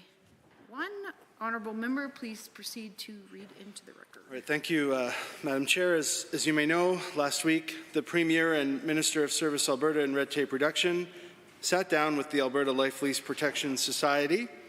One of the things discussed was the order in which entrance fees are returned once the legislation is in effect. Leaseholders raised concerns that multiple queues may be created where operators may potentially return entrance fees on new lease terminations earlier than those already in the existing queue. Therefore, I wish to move the following amendment where the bill is amended as follows. Section 3 is amended A, in the proposed section 41.2 by adding and for after section 41.4. B, in the proposed section 41.4 by adding the following after subsection 3. 4, nothing in this section affects any provisions in A, life lease, B, lease terminated before the coming into force of this part that is substantially similar to a life lease, or C, lease subsisting on the coming into force of this part that is substantially similar to a life lease, respecting the order in which entrance fees are to be returned. It is important to clarify, Madam Chair, that the proposed amendments are not intended to interfere with any contractual provisions regarding the order in which entrance fees are returned. This confirms this legislation is not intended to prioritize the return of entrance fees for new contract terminations over the return of entrance fees for those already in the queue. Entrance fees for new terminations are to be returned within 180 days. However, this requirement does not change the order of fee return as per the terms of the applicable contractual documents. Specifically, I propose adding Section 41.4 to address order of entrance fee return with a consequential amendment to Section 41.2. Again, this new subsection would clarify that nothing within the section affects any provision related to repayment order within a life lease or substantially similar contract entered into before the coming into force of Bill 12. Including this amendment would further clarify that the Act is not intended to interfere with the order of return of entrance fees, but strives to ensure the expedient return of entrance fees to those affected. I welcome your consideration of my proposed amendment, and with that, I move to adjourn debate. Thank you. Heard the motion to adjourn debate. All those in favour, please say aye. Aye. Any opposed, please say no. So carried. 13. Honourable members, we'll go now to Bill 13 in Committee of the Whole, the Real Property Governance Act. Are there members wishing to speak to the bill? The Honourable Member for Calgary, Acadia. Thank you so much, Madam Chair. I rise today in opposition to Bill 13, Real Property Governance Act. Now, I don't know about you, but before I go grocery shopping, it's important to know what's in my kitchen.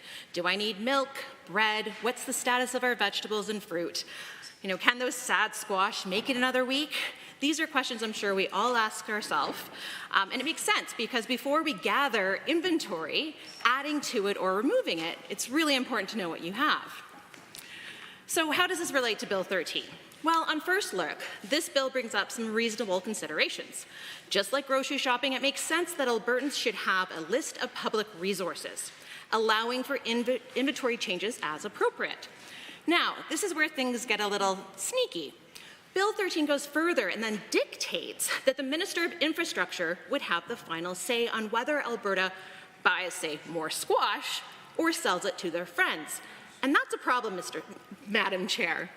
This UCP government has a terrible record of making promises to Albertans and then pushing them off, sometimes indefinitely, with little explanation or consideration to what those broken promises mean to the lives of Albertans.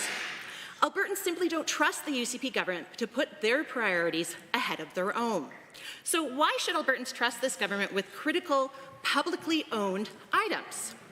Well, the McKinnon report, which of course was the birthplace of the sneaky bill, paraphrasing, that a bill such as Bill 13 would provide an opportunity to the government to sell off surplus as an offset to other costs. No mention of whether it would be of what would be considered in making this decision about what exactly is surplus.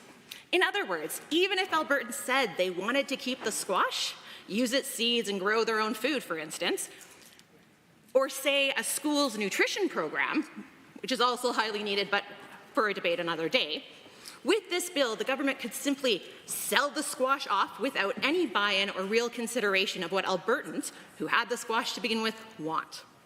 Now, Bill 13 isn't the first time Albertans have heard musing from this government about how they would love to have control.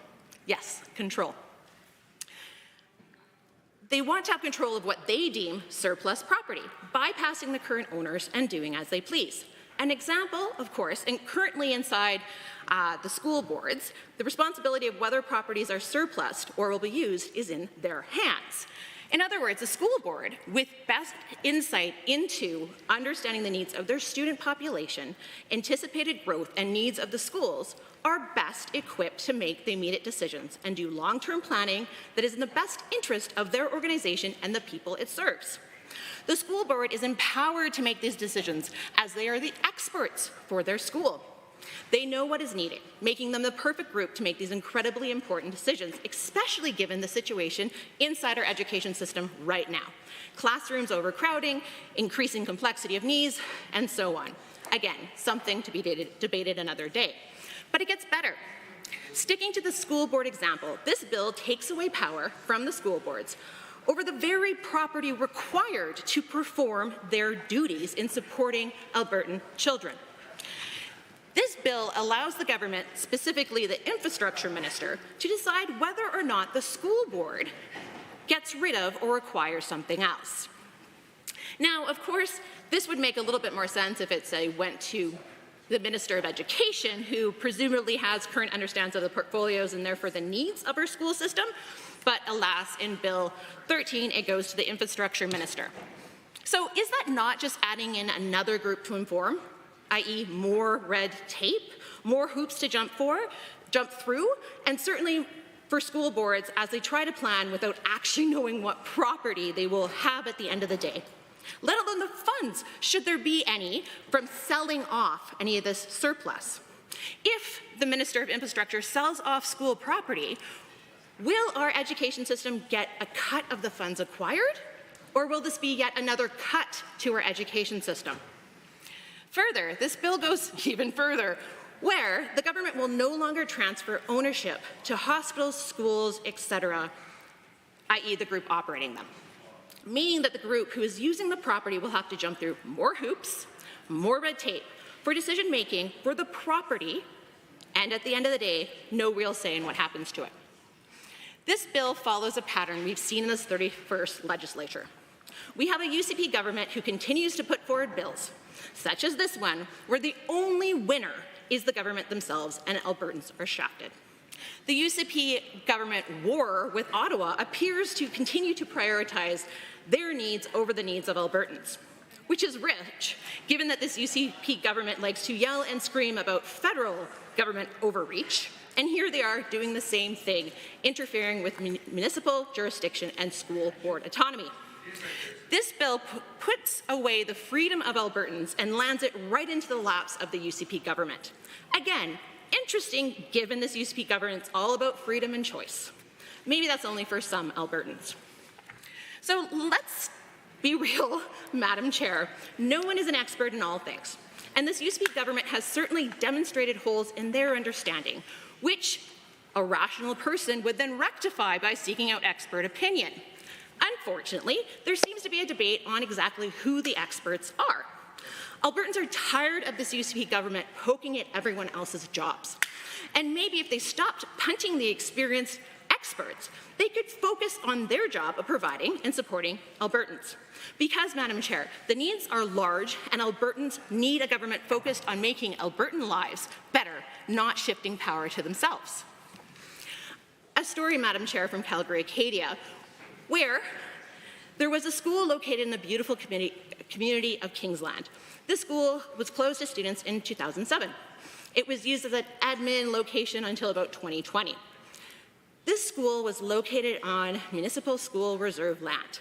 So once the school closed entirely, the city took back ownership and then later determined that the building was no longer safe and has since demolished it. Now, this is a story of cooperation because the municipality was directly connected to the community, worked with the local community association to plan and brainstorm next steps. Because this community wanted to leverage this closure and make the best of it. This site might be used to bring vibrancy and an increased sense of community. This site might be an outdoor garden space, play space, or even a disc frisbee course.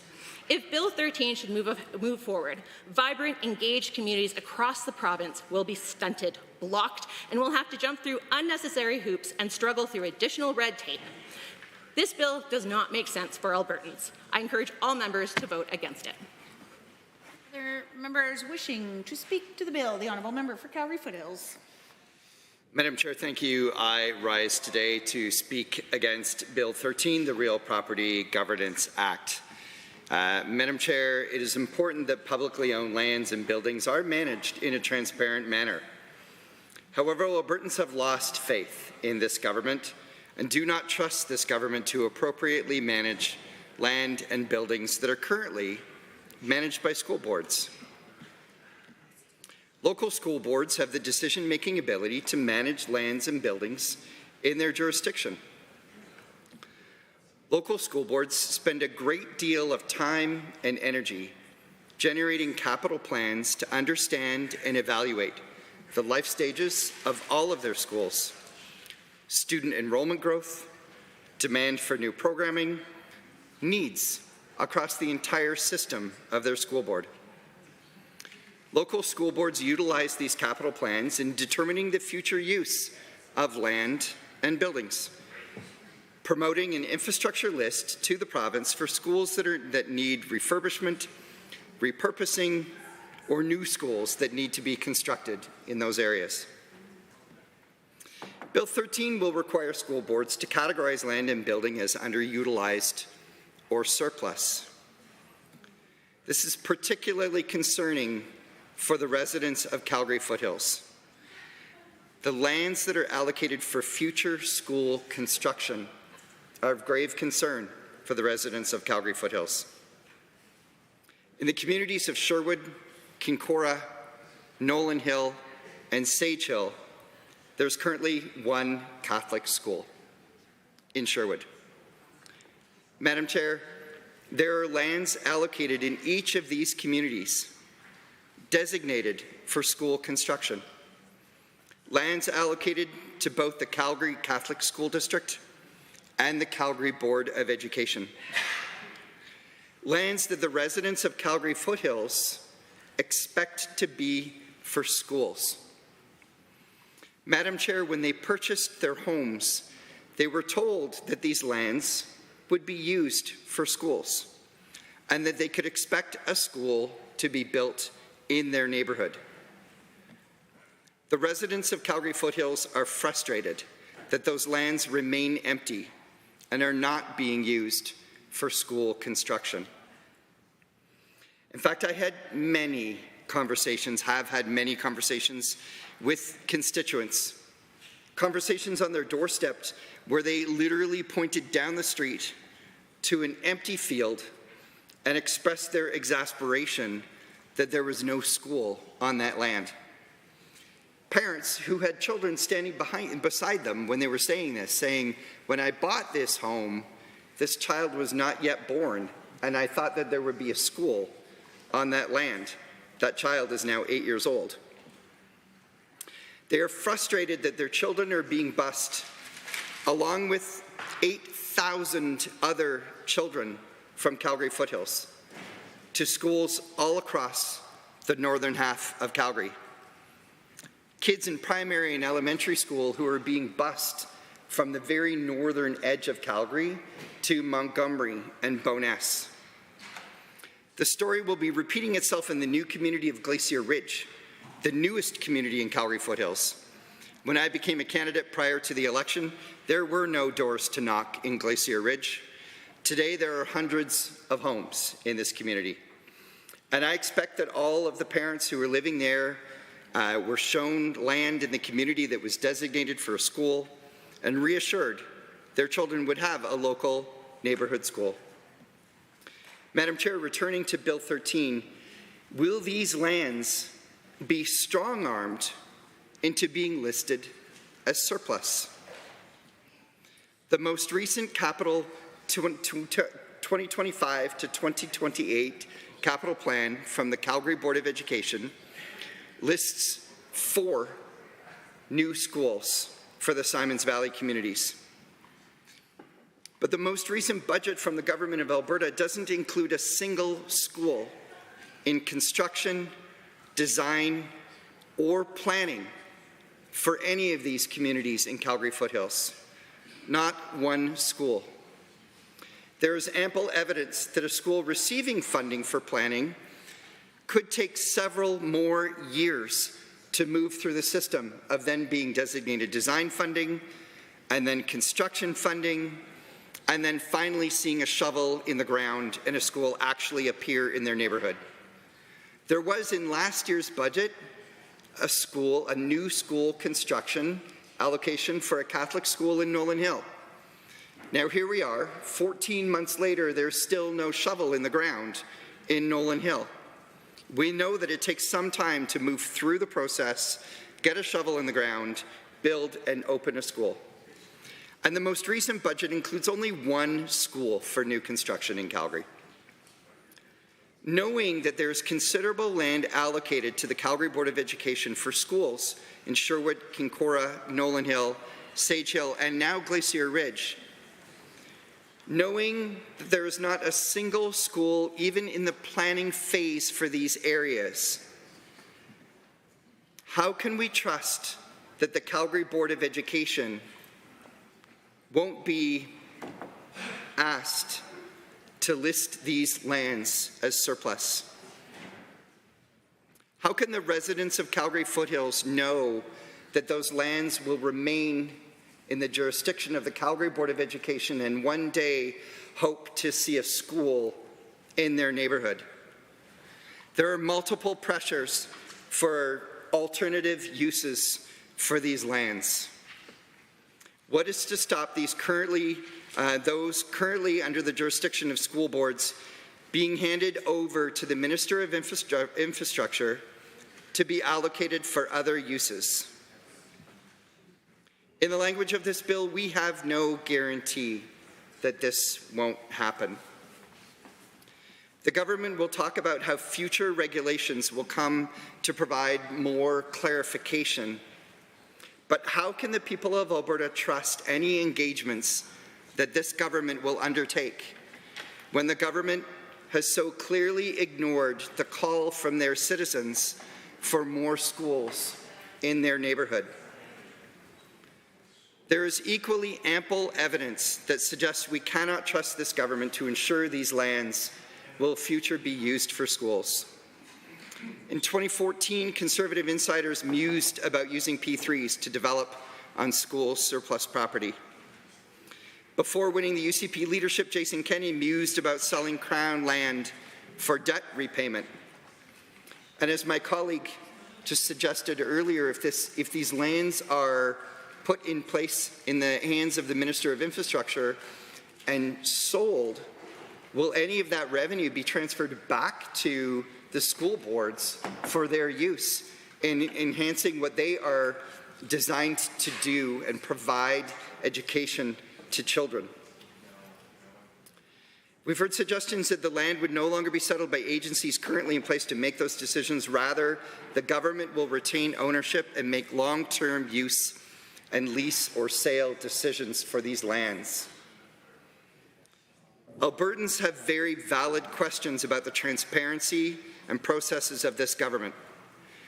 This bill does nothing to provide additional assurances to the public that the government will be any more transparent. In fact, it does the opposite. What concerns does this government have with school boards retaining decision-making control over those lands and their buildings? What concerns does this government have with municipalities retaining the control over these lands and buildings? What concerns does this government have, as we just heard from the member from Calgary-Acadia, talk about municipalities and school boards coming together in a collaborative manner and using these lands in a way that benefits the citizens that they work with every single day? Madam Chair, this bill does not improve the lives of Albertans. Albertans want schools to be built on these lands. Albertans want the government of Alberta to pay attention to the need for school infrastructure. And rather than a bill that would take these lands out of the jurisdiction of school boards and transfer to the Minister of Infrastructure, they would rather see the government focused on building schools for their children in their neighbourhood. Madam Chair, I cannot support Bill 13, the Real Property Governance Act, and I urge all members of this chamber to vote no on this bill. Thank you. Any others to speak to the bill? The Honourable Member for Calgary Northeast. Thank you, Madam Chair. Madam Chair, Albertans deserve the government that listens to them, that care about them, and that works on their behalf. And it's not only Albertans, it's the job of any government in any jurisdiction in the world to work on behalf of the people they represent. And it's important that any government should be accountable, should be transparent, and should be honest about the actions. I represent the riding of Calgary Northeast, and I meet my constituents on a regular basis. I just held the town hall before this session started and met various parents, met various constituents at that town hall. They shared their deep concerns, whether it was regarding building new schools, whether it was regarding high insurance costs, whether it was regarding the high utility bills, whether it was regarding the mismanagement of Alberta Health Services, or the need of more hospitals in the riding, in the quadrant that I represent.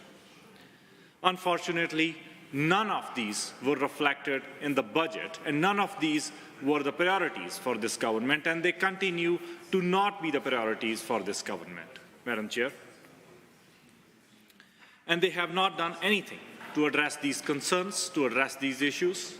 CPP was another big issue. Canada Pension Plan is still a very popular idea amongst Albertans. Albertans do not want to leave Canada Pension Plan. They do not want to buy, they do not want any Alberta pension plan that this government has been proposing, and they have been openly against it. We have held the town halls, in-person town halls, where thousands of Albertans showed up in person, and we asked them a simple question. If they wanted to be part of Canada Pension Plan or leave and form Alberta Pension Plan, as this government talks about, they clearly said they want Canada Pension Plan, and yet this government continues to push their own agenda without listening to Albertans. I heard the members opposite the other day who were saying that building more infrastructure, like building more schools, will create more deficit, and they wanted to control the spending. Madam Chair, this is the core difference between us and the members on the other side. Building more schools, hiring more teachers, hiring more educational assistants, supporting the most vulnerable students in the classrooms, and providing more support to the frontline workers in our education system. That is not spending, that is investing in education. And investing $1 in education will save $6. The other side of the aisle, they believe that building more schools is just spending more money. It is not. We do not believe in that. We believe that if the kids have schools closer to their homes, if there are more teachers, if there are more support staff in the schools, that will make life easier for parents. They will save on gas.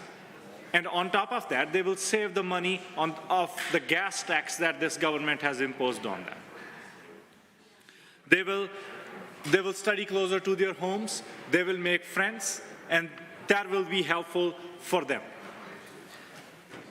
Madam Chair, it also shows that how out of touch this UCP government is from the actual realities of this government, of Albertans. I have never met a parent in the community who said to me that we should not build a school because we will go in deficit. In fact, they say the opposite. They say that we pay the fair share of taxes, we do the work that needs to be done, and yet we don't see the schools in our communities.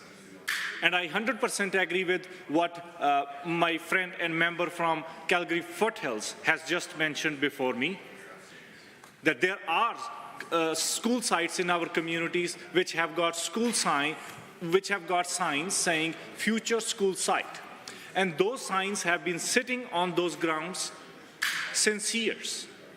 People bought those homes there because they believed that new schools were coming there.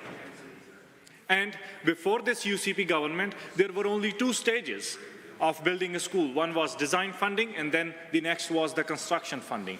This government introduced more stages to delay those projects. Now there is planning funding, there is pre-planning funding, and then there is planning funding, and then there is design funding, and then there is construction funding.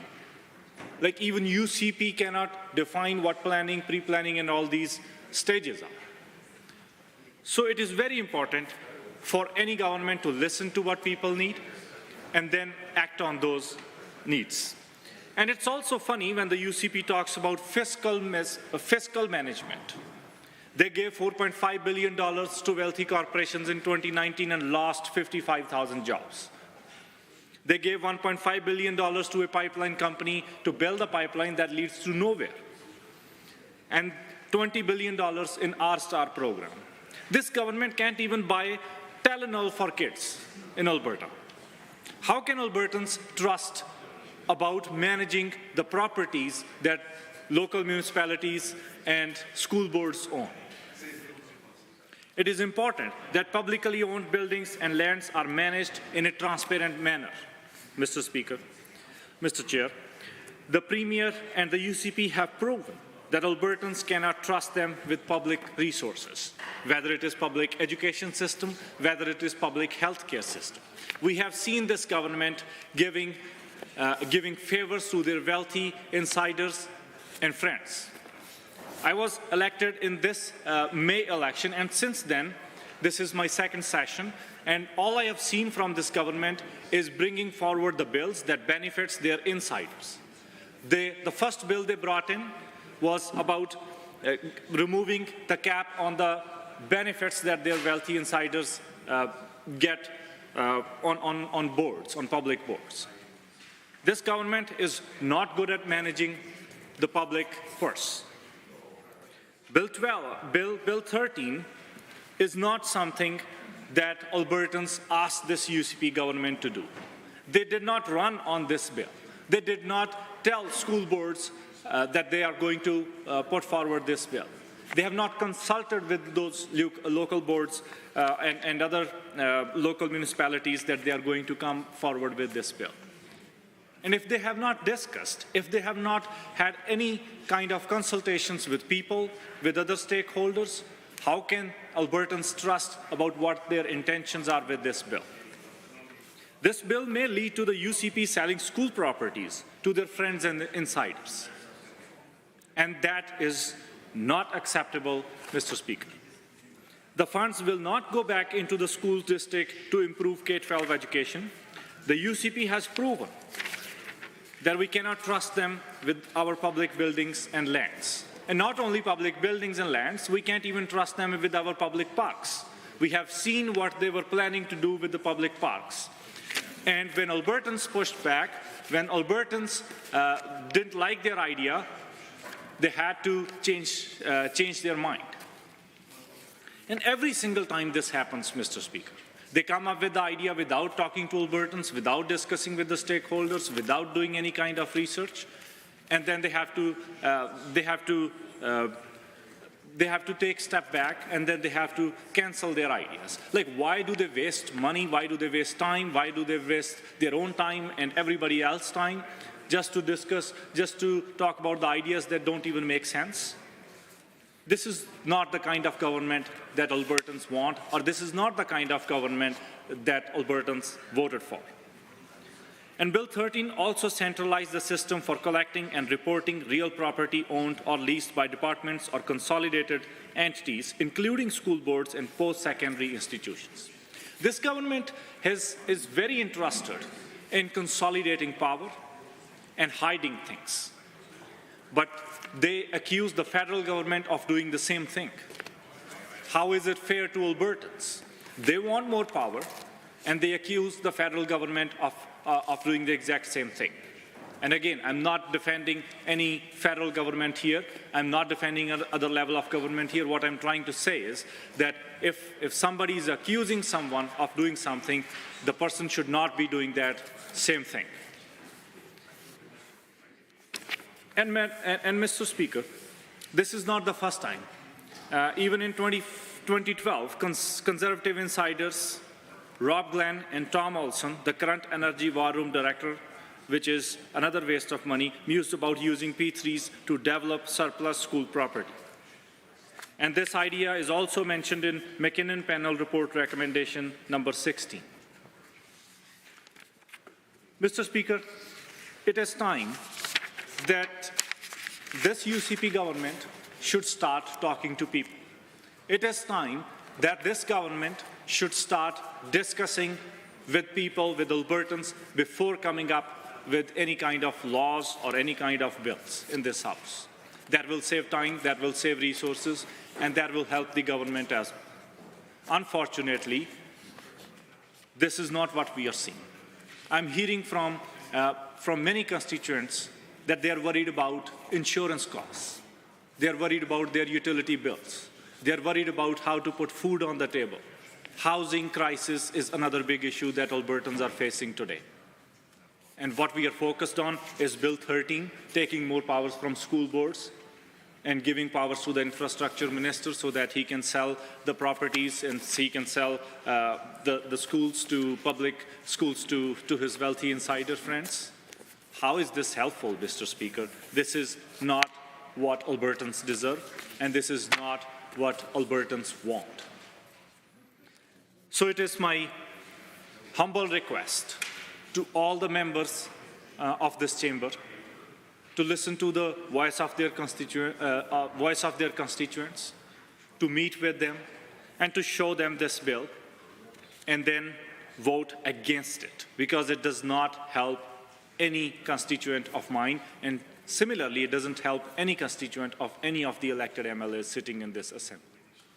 So I request every member of the chamber to vote against this bill, Mr. Speaker. Thank you. Are there others wishing to speak? The member for Calgary-Klein has risen. Thank you, Mr. Chair. I am rising to speak in opposition to Bill 13, the Real Property Governance Act. I will say that there's a few of us here who have been in our cities. I personally have lived in Calgary almost all my life. One of the things that hits me the hardest about this bill is thinking about its impact on schools and school boards. I know I've mentioned this previously in the House. So in my time in Calgary, as an elementary school student through to my high school years, I attended 10 schools from kindergarten to grade 12, and have lived in many, many parts of Calgary, many of them concentrated in my now riding of Calgary-Klein. But one thing that I've noticed is through the years, our public schools really become our hubs for community. One of the things that I was able to benefit from, though we were a family of very meager means, was that through some of our public schools, those schools were also used for community programming, of which I was very lucky to take part. And what really worries me about this bill is in the government actually taking the power away from school boards to be able to decide what happens to those schools. In some cases, we're talking about community programming, whereas if you're discussing a public building, you're more likely to have some of that community programming available to the community through the years. And I think specifically about a few cases where we had a public school crying for support from our government, crying for funding, help with the transportation needed to be able to get students there. One of those schools was St. Angela, which is now in the constituency of Calgary Mountain View, and is no longer a public school. So it was in the Catholic School Division. I went there for a couple of years in my time in public school in elementary, and though I didn't continue going there, I lived in Bridgeland. We knew that this was a community hub. There was the presence of programs for folks with disabilities in that school. There were after-school programs available. There were, several social events that were made possible through that school, being a community school, being a public school, and it is no longer a public school. So that was one of the schools that got turned into a charter school later. I'm sure they've got some great programming there. But my concern is that I'm seeing a UCP bill where normally I would applaud the collection of data. What I'm seeing is a collection of data to compile a list for fire sale of our public institutions, our public buildings, our infrastructure. I'm seeing a concerted effort from this government to denounce the abuse of provincial jurisdiction as it happily tramples on our public spaces, our infrastructure, and creates a collection to dispose of, while at the same time taking away choices from our school boards in being able to make some of those decisions. So St. Angela's was one example, and that's schools. We've also already seen this in previous iterations of Conservative governments around healthcare. So again, being a long-time resident of Calgary, there are actually several examples of public hospitals that were sold and then basically rerouted into private enterprise. So one of the saddest examples that I can think of, and I think there's probably a few fellow Calgarians here who will remember, is the Grace Women's Health Hospital. So that was a hospital that specialized in women's issues, specialized in childbirth, maternity. It was like a wonderful, small, local hospital. It was on a public roadway. It was very easily accessible. It was central and was doing a lot of work that we needed to be doing in women's health, which is another area that I think we could do a lot more work in. The Grace Women's Health Centre was sold and is now used for private surgeries and other private clinics. There's still presence of some of the women's health aspects there, but it's not the hub that it used to be. It was also discarded. And one of the things that really concerns me about this bill is that we're looking at a list of how to dispose of our public properties. And they are public, and like I said, they are anchors in our community. Another example that I can think of, although it didn't get sold of, it certainly got disposed of, was the Calgary General Hospital. And so when I think about my time in Calgary and I think about all of our public institutions, the importance of those public spaces, be they hospitals or schools or parks, as someone mentioned earlier, these all have a place in our community, and rather than our government actually taking the needs of Albertans, the stated needs of Albertans, the calls for housing, the calls for investments in housing, investments in maintenance of these schools, of a lot of the housing infrastructure that we have currently. That's another concern I have, is that this could actually then bleed into our housing stock as well. If it is, if we allow things to go unmaintained and we end up losing those spaces, that we sell them off so that someone else can benefit. And my concern, frankly, is that this government will be most concerned about their own friends and insiders benefiting. We've seen that before. We've seen it with the examples of some of the places that I've already given. We need transparency in how our publicly owned buildings are managed.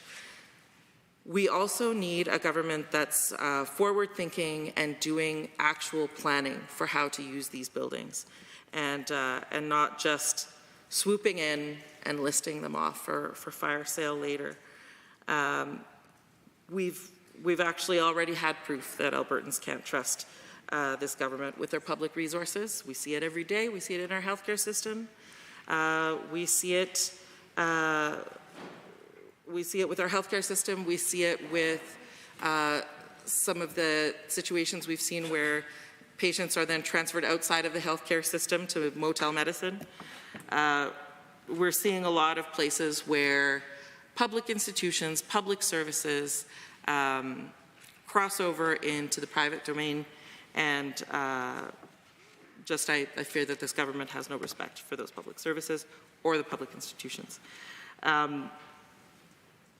We talk so much and we hear so much from the other side about abuse of jurisdiction, and now we're seeing that they're going to happily override local decision-making when it comes to school properties. We're very afraid that in selling school properties, these will, again, go to friends and insiders, and instead of going to our public education system, instead of providing better supports, and instead of strengthening our public education system, which we know is bursting at the seams and is suffering.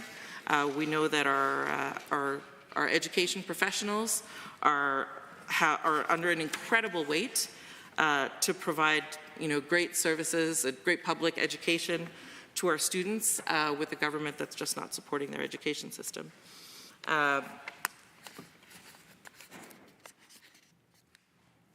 We know that that in 2014, there were 2 advisors to the Progressive Conservative government at the time that were musing about changing laws to allow developers to bypass school boards when it comes to surplus property. And my question is, what protections are in place when we're talking about Bill 13, about the actual benefit that people will receive back, not only in public funds, in being able to have money because you've sold a property. I want to see what the benefits are to those individual communities. If you are, like in the example of the General Hospital, leaving a gaping hole. How many years did it take for the community to be able to start to restructure and to see some life where the General Hospital used to sit? What is the benefit of having schools if we don't have that community participation in community programs, if they're no longer a hub and they become exclusive spaces? So for all of those reasons mentioned, I am going to be voting against Bill 13, and I encourage my fellow members to do the same. Are there any others wishing to speak? The member from Edmonton Decore has risen to join in. Thank you, Mr. Chair. I rise to express my position to oppose Bill 13, the Real Property Governance Act. It's important that publicly owned buildings and lands are managed in a transparent manner. It is the ingredient of government's, the public's trust in government's decision-making. In the absence of transparency and clear accountability, the public trust in government erodes. This is something that this government have been struggling or not willing to demonstrate in transparency in many aspects of their governance on decision makings, their governance of processes of legislating various important policy files that includes real property governance management. So Bill 12 will give the Minister of Infrastructure the ability to override local decision-making when it comes to surplus school properties. It's important that we be reminded that these are elected officials that Albertans elect to make the decision in terms of their capital planning, property management for their respective school authorities and school divisions. This includes school surpluses that the school boards had historically worked with. School boards have historically worked with municipalities, with communities, and they have always developed mechanisms to manage the school properties in their respective jurisdictions. in a way that is transparent, in a way that is agile, in a way that is responsive, in a way that it's accommodated in the school boards or school authorities' frameworks of capital management. Bill 12 will implicate local school boards' ability on capital planning and management. It is the school board's responsibility when it comes to the asset management, and Bill 12 will have an impact on this. Bill 12 will take away the agility that local school boards have to respond to various needs within their communities.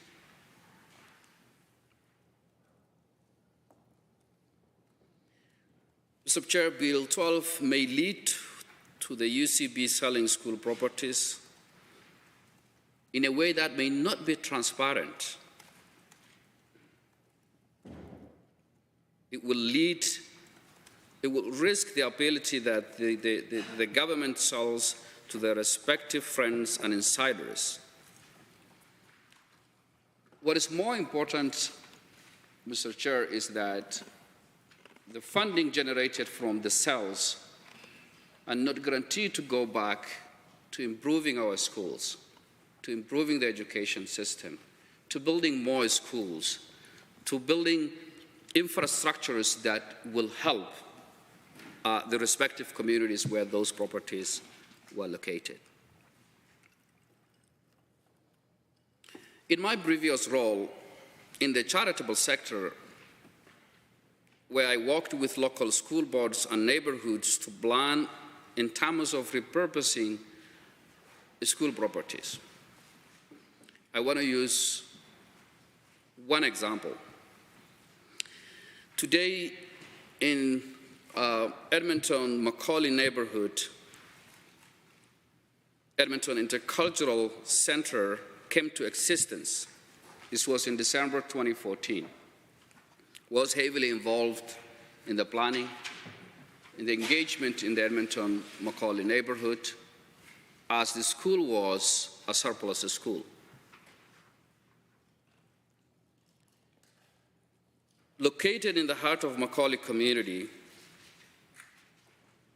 the Edmonton Intercultural Center today is home for 12 nonprofit organizations. More than 1,000 Edmontonians show up, whether attending for a learning opportunity or whether it is other community services that they benefit from. Those 12 organizations have a common mandate, which is the uplifting and improving the lives of Albertans. This decision was not the repurposing of that school to become such a hub, was not because of government's interference and government decisions. But this bill will have an implication on such a local decision-making processes, where local communities identify the potential need, figure out with working with school boards, figure out what is the best way to utilize such an infrastructure for the betterment of their respective neighborhoods. The vision from 2014, when I was involved in that school surplus repurposing, was the Intercultural Center to become and transform Macaulay neighborhood through learning, through community work, through recreation, through arts that capitalizes the rich diversity of Macaulay community and the city of Edmonton in general.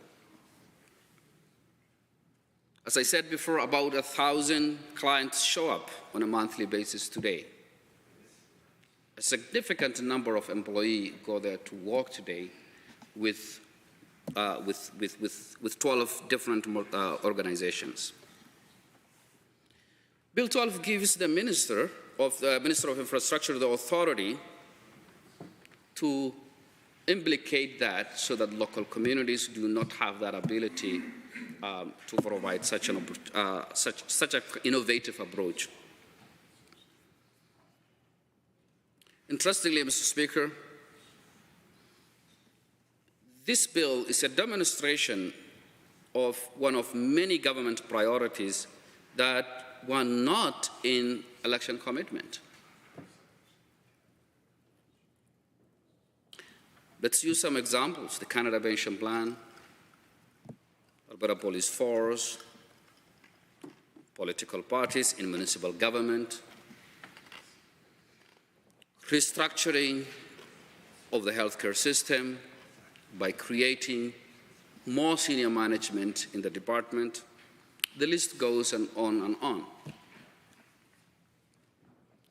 My colleague was just talking about the procurement of children's Tylenol, when we have to look into this government's competency when it comes to procurement. And we all know the story of children's Tylenol. But let's look at other government's initiatives of procurement and government's capability, this government's capability of asset management. In September of 2022, this government launched Affordable Housing Asset Management Framework to address recommendations that came from the Affordable Housing Review Panel final report. I happen to be part of the people who were interviewing in the process of that.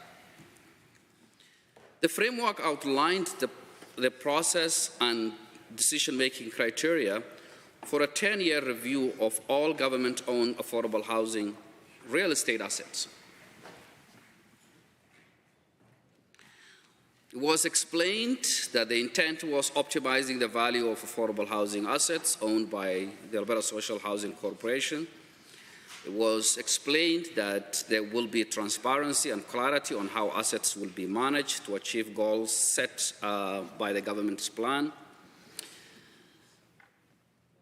And the framework that was developed in terms of how this asset will be managed included transfer of some of the assets. Well, the government of Alberta was supposed to transfer the ownership of local housing to a local housing provider or a municipality to operate affordable housing. Because of the conditions of these housings were not in good shape, so the government wanted to transfer to these providers and municipalities.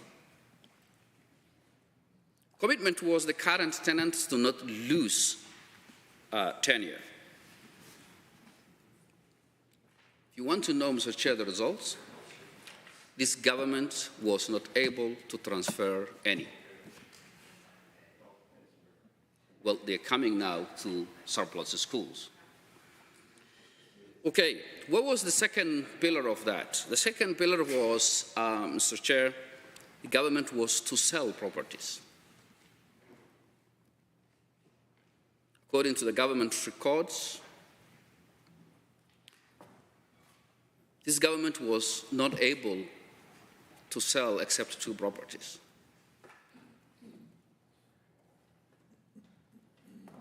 So it is kind of difficult to understand the ability that this government will be able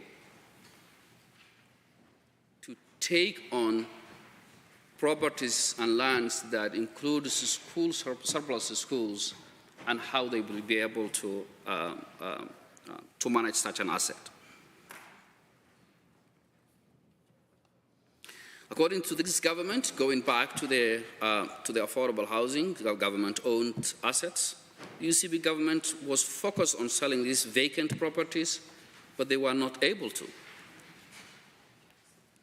So all those are demonstrations, Mr. Speaker, that the government is proposing a new way of doing and having the same results of inability to deliver what it was supposed to deliver. With that in mind, I will encourage members of both sides in the Assembly to vote down Bill 13. Thank you, Mr. Chair. Okay. Member for Calgary Buffalo has risen to speak. Just to speak to this bill, of course, my opposition, along with all my colleagues, is steadfast for a number of reasons. I mean, Bill 13 isn't that long. It's about 6 pages, and had the opportunity to read it over several times, both after the first reading and in advance of my getting up today. The purposes on page 2 are a number of purposes, and they seem to make sense on balance, but I can tell you they don't make sense with regard to what else is going on that this government has brought forward. And I guess the simplest way to say it is I wouldn't go here in terms of this bill until the number of other things that this government has put into place or not done as a result of various bills or their activities, until those things are sorted out, until the chaos that this government has brought forward just look at any number of areas that they're currently working in. For instance, health care. There is great dissatisfaction from Albertans with regard to the state of our health care. There is great, from the people who are employed to do that work, to the citizens who are waiting unconscionably long periods of time for the various procedures that they need created. So the government is once again charging ahead in an area of the consolidating the processes, centralizing the processes and systems for real property and the disposal of those real properties, or leasing to others, without looking at the burden that's been placed on Albertans through the actions of this government. For instance, I mentioned the area of health care. There's also the area of education. We know that the number of colleagues who have stood up and talked about the lack of school sites, built schools in their communities, is having some real negative effects on the families in those communities. And so I don't hear this government saying they're fixing that. I hear them talking, as my colleague just talked about, I hear them saying, you know, we've got money in the budget to plan, money in the budget to get plans drawn up, and we're good. Well, that's not, as my colleague said, a school. Similarly, in the area of post-secondary education, Bill 18, for instance, has caused widespread displeasure amongst academics and people in post-secondary education who believe that their independence as researchers, as people who go after grants, will be negatively affected by the actions of this government. So that's what I mean by saying that this government is once again charging ahead and changing things that, you know, the people in those entities, I think the government calls them, let me just take a look here. Consolidated entity may mean entity listed as a government organization, the government's consolidated financial. So we know what a department is, but those consolidated entities and agencies hasn't been indicated that there's an issue that needs to get fixed, Madam Speaker.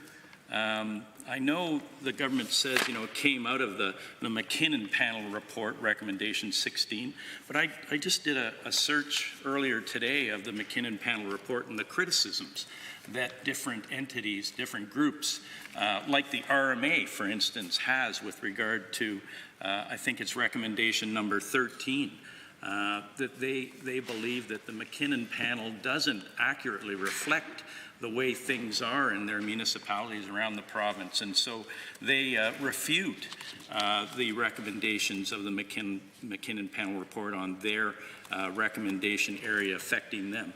And I don't think you have to dig too far to find others who are looking at the McKinnon panel report and saying, you know, it doesn't really deal with the situation as we know it. And this one's based on number 16, as it's clearly identified, looking at government's inventory of land assets, broader public sector, create a definitive policy, et cetera, et cetera, et cetera.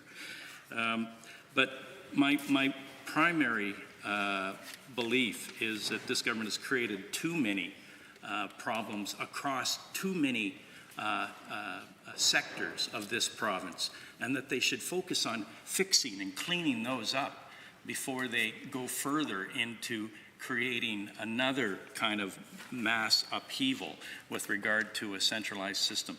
And centralizing this would be no small effort. I mean, what are the potential staffing changes and requirements in the Ministry of Infrastructure to deal with this new system? Was that talked about in Budget 2024? I didn't see that in Budget 2024, and I think anything that looks at a new way of doing things should have the resources to actually make that happen.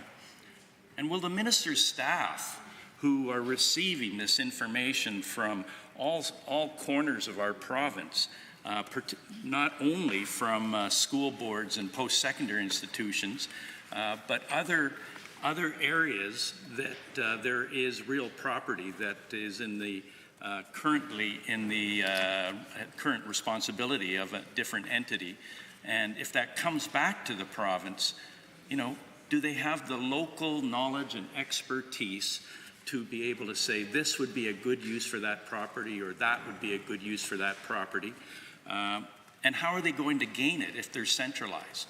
If they're here in Edmonton, how are they going to know about something in a far corner of Calgary that is coming back to them? Are they going to look at local land use plans and planning documents to kind of get a sense of that, or will they be looking for the highest bidder and let it get sorted out at either the civic level or the community level?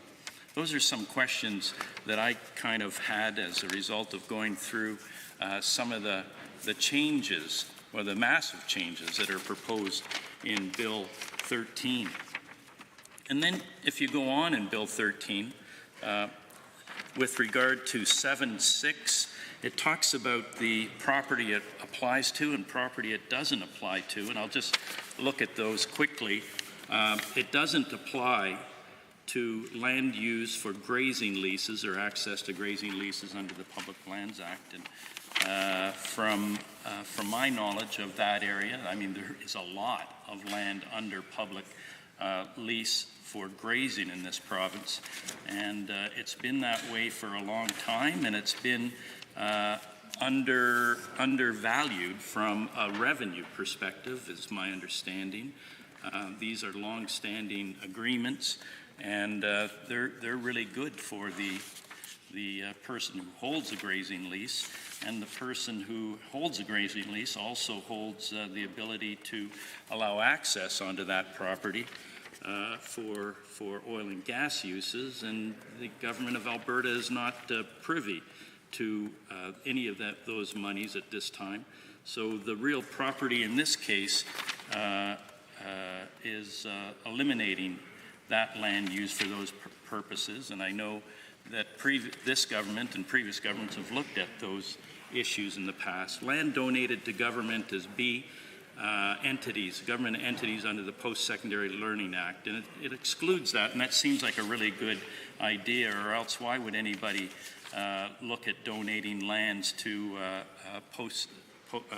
universities and other kind of post-secondaries if they know that the government potentially will take that land and do with it what it wants? I don't think that's in the interests of good stewardship of donated land. and C is really confusing, and maybe when the minister gets up, they can talk about what C is all about. Land provided for affordable accommodation under the Alberta Housing Act with respect to single-family accommodation with a caveated interest within the meaning of the Land Titles Act. I would like to hear what that means and why that land is excluded. And perhaps the minister has some greater ability to shed light on that. D is land designated as contaminated. I can understand why the government doesn't want land coming back to it that is real property that's contaminated. You want polluters to deal with the land that they've polluted. The polluter pay principle is something that the government used to, all governments used to adhere to, and since the new government's in place, there's discussions about, I think it's called the R-Star program, where the government will take on polluted lands and deal with those itself, and that's not in the interest of the taxpayer, I can tell you. Maybe in the interest of that polluted land, but then the company gets to walk away from land. But anyway, in this case, that land designated as contaminated, not coming back. It's excluded from real property being considered by the government of Alberta. And then E is any other lands identified by the minister in regulation. So we don't really know what that's going to be because the regulation is not before us. And that follows through down to ministerial regulations number 10. The minister may make regulations respecting land identified for the purpose of section 7(e) and respecting other matters. So there's like a garage door that's wide open that you could drive lots of different trucks through that the minister, I don't know if the minister has provided that comfort to any of us on this side about what those regulations will look like, but they're not in this bill. And they won't be in this bill, and they'll be subject to further debate, and not debate here, because that's what the minister gets to do. He gets to make regulations, and then cabinet gets to approve them, and they get to, then the lieutenant governor signs off on them. We don't really know what that's all about. So, Madam Speaker, that kind of speaks to my main points, that there's too much chaos going on to undertake even more chaos, and that there is unanswered questions with regard to staffing requirements. I don't think you can keep the same amount of staff and change things so drastically. And I don't think the people within the ministry have the same level of understanding and knowledge as those related entities that are out there, whether they be school boards or others. And so I think we're, as a province, getting short shrift with regard to the best uses for those lands. I think the people who currently have them under their purview and control have greater insights onto those uses. And with those various points made, Madam Speaker, I'll take my opportunity to sit down and give over to somebody else who can address this issue, and perhaps the minister has some ability to clarify some of these issues in the future. Thank you. The Honourable Member for Edmonton Riverview. Thank you very much, Madam Chair. It's my pleasure to join the debate on Bill 13, Real Property Governance Act.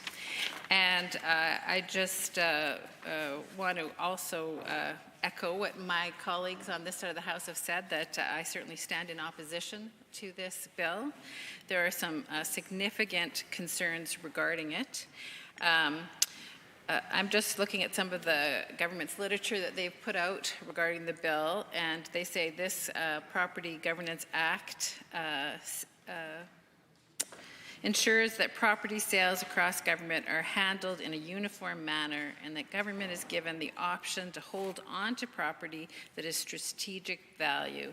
The legislation would introduce a centralized approach which would create more efficiencies across government and maximize asset value to Albertans.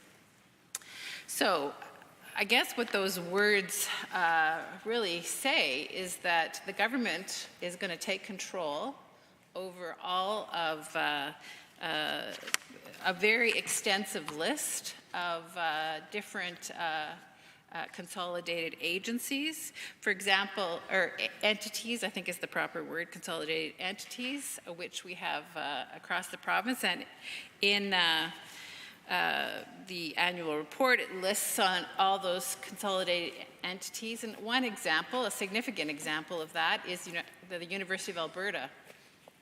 So the University of Alberta is in the riding of Edmonton Riverview, which I have the honor to represent. And so this bill makes a significant impact on the University of Alberta because they're considered a consolidated entity, and therefore, the government can make decisions regarding the property that they own. And to me, that's a huge red flag, and I'm very concerned about that. And I mean, it would be good if we could say that we could really trust and understand what the government is doing and be confident in the outcome that's going to be supporting Albertans, that's going to be supporting perhaps specifically here the University of Alberta. But unfortunately, I don't have that confidence as a member of the opposition and having sat in this chamber in opposition since 2019, because we've seen other examples of overreach. And I would say that Bill 13 is another example of government overreach. And I mean, we have another example right before the House right now is Bill 18, which we are also debating, which again is another significant issue for the University of Alberta, because it seems like the UCP doesn't really understand what academic freedom is. And so that is a huge overreach, which is very similar to this Bill 13, taking away the rights of an institution to make decisions about the property that it owns and manages and needs to make decisions, not just today, but oftentimes for the long term. And just for all the members in the chamber, academic freedom, which Bill 18 really attacks, is so fundamental to professors and an institution. And just the definition of it makes intellectual discourse, critique, and commitment possible. All academic staff must have the right to fulfill this function without reprisal, repression by the institution, the state, or any other source. And of course, that includes the province of Alberta. So as I said, I question the ability of Albertans, myself included, to really be confident that we can trust this government, and that is one example of a bill for us right now that does make me very wary, because it seems like the government is putting themselves in a situation that they shouldn't be, that there are vetting grants from the federal government for academic work. Government House Leader. I rise again, unfortunately, on Standing Order 23B, sub 1, speaks to a matter other than question under discussion. Bill 18 is a terrific bill, and this chamber cannot wait to debate it when that is before the House. Until then, in this committee of the whole, we would love to hear more from members opposite surrounding Bill 13. The Honourable Deputy, or the Opposition House Leader. Thank you so much, Madam Chair. I've been listening to my honourable colleague, and yes, while she's been speaking about some commonalities in the themes of some of the legislation, she has absolutely been referencing and speaking to Bill 13 and its specific impacts to Alberta. So I don't think that there's a point of order here, but I leave it to your wise judgment. Thank you. I think we should take this opportunity to remind all members we are on Bill 13, and I know the honourable member was just getting to that point in which she will have the opportunity to do so now. The honourable member for Edmonton Riverview. Thank you, Madam Chair. And certainly, I was speaking about Bill 13 and its, and just not really having much confidence in the current government's ability to really have the best interests of Albertans at heart. And that's been demonstrated by other bills before the House right now, and certainly in the previous administration under the Kenney government, that too was a huge issue. So I just want to talk more about the University of Alberta, which is a consolidated entity of the government, and how this will negatively impact the University of Alberta. Of course, the university has much property. They have, the university farm, which is a large area that, is a urban farm, really. It's, it's not often that when you live in the city that you have a farm and you're riding, but I get to say that. And certainly, the Ales department of the University of Alberta, many hands-on activities occur there to support students to learn all about farming. And so that's a significant piece of property, as well as the South Campus, also the North Campus. And I mean, the University of Alberta owns a lot of property. And the university has really been devastated since 2019 under this UCP government by significant cuts. Over $200 million in cuts have been levied on the University of Alberta since the UCP were elected in 2019. This is like a significant, overwhelming, huge issue for the University of Alberta. And now with this bill, it seems to be tying their hands even more. Not only has the UCP defunded them, really, over $200 million, they are now saying to them, even though they've had to mitigate this situation with this drastic cut in funding by looking to sell, perhaps develop, intensify some parts of the university farm, which is in their plan, so that they can have some revenue. Because this government has really targeted the University of Alberta, and it's been very difficult for them to manage what they need to when they have a huge institution. And then this bill, Bill 18, just once again, is another attack on the university, because they have taken great pains to develop their plans about the property they own. And now the UCP is saying that they can just go in and decide what is done. And in the bill on page 3, so it says the Application Act 3, this act applies to every department and every consolidated entity. And then on section 4, it says paramountcy. The provisions of this act and the regulations under this act prevail to the extent of any inconsistency or conflict with one or more provisions of any other enactment except the Freedom of Information and Protection of Privacy Act. So this is paramountcy. So this I hesitate to interrupt, but according to Standing Order 4, sub 3, the committee shall now rise and report without the question put.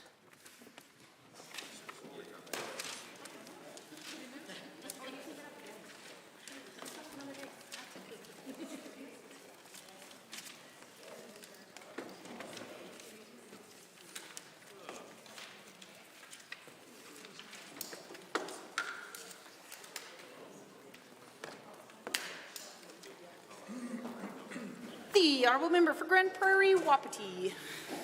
Madam Speaker, the Committee of the Whole has had under its consideration certain bills. The committee reports progress on the following bills: Bill 11, Bill 12, and Bill 13. Madam Speaker, I wish to table copies of the amendment considered by the Committee of the Whole on this date for the official record of the Assembly. Does the Assembly concur in the report? All those in favour, please say aye. Aye. Any opposed, please say no. So carried. The Honorable Deputy Government House Leader.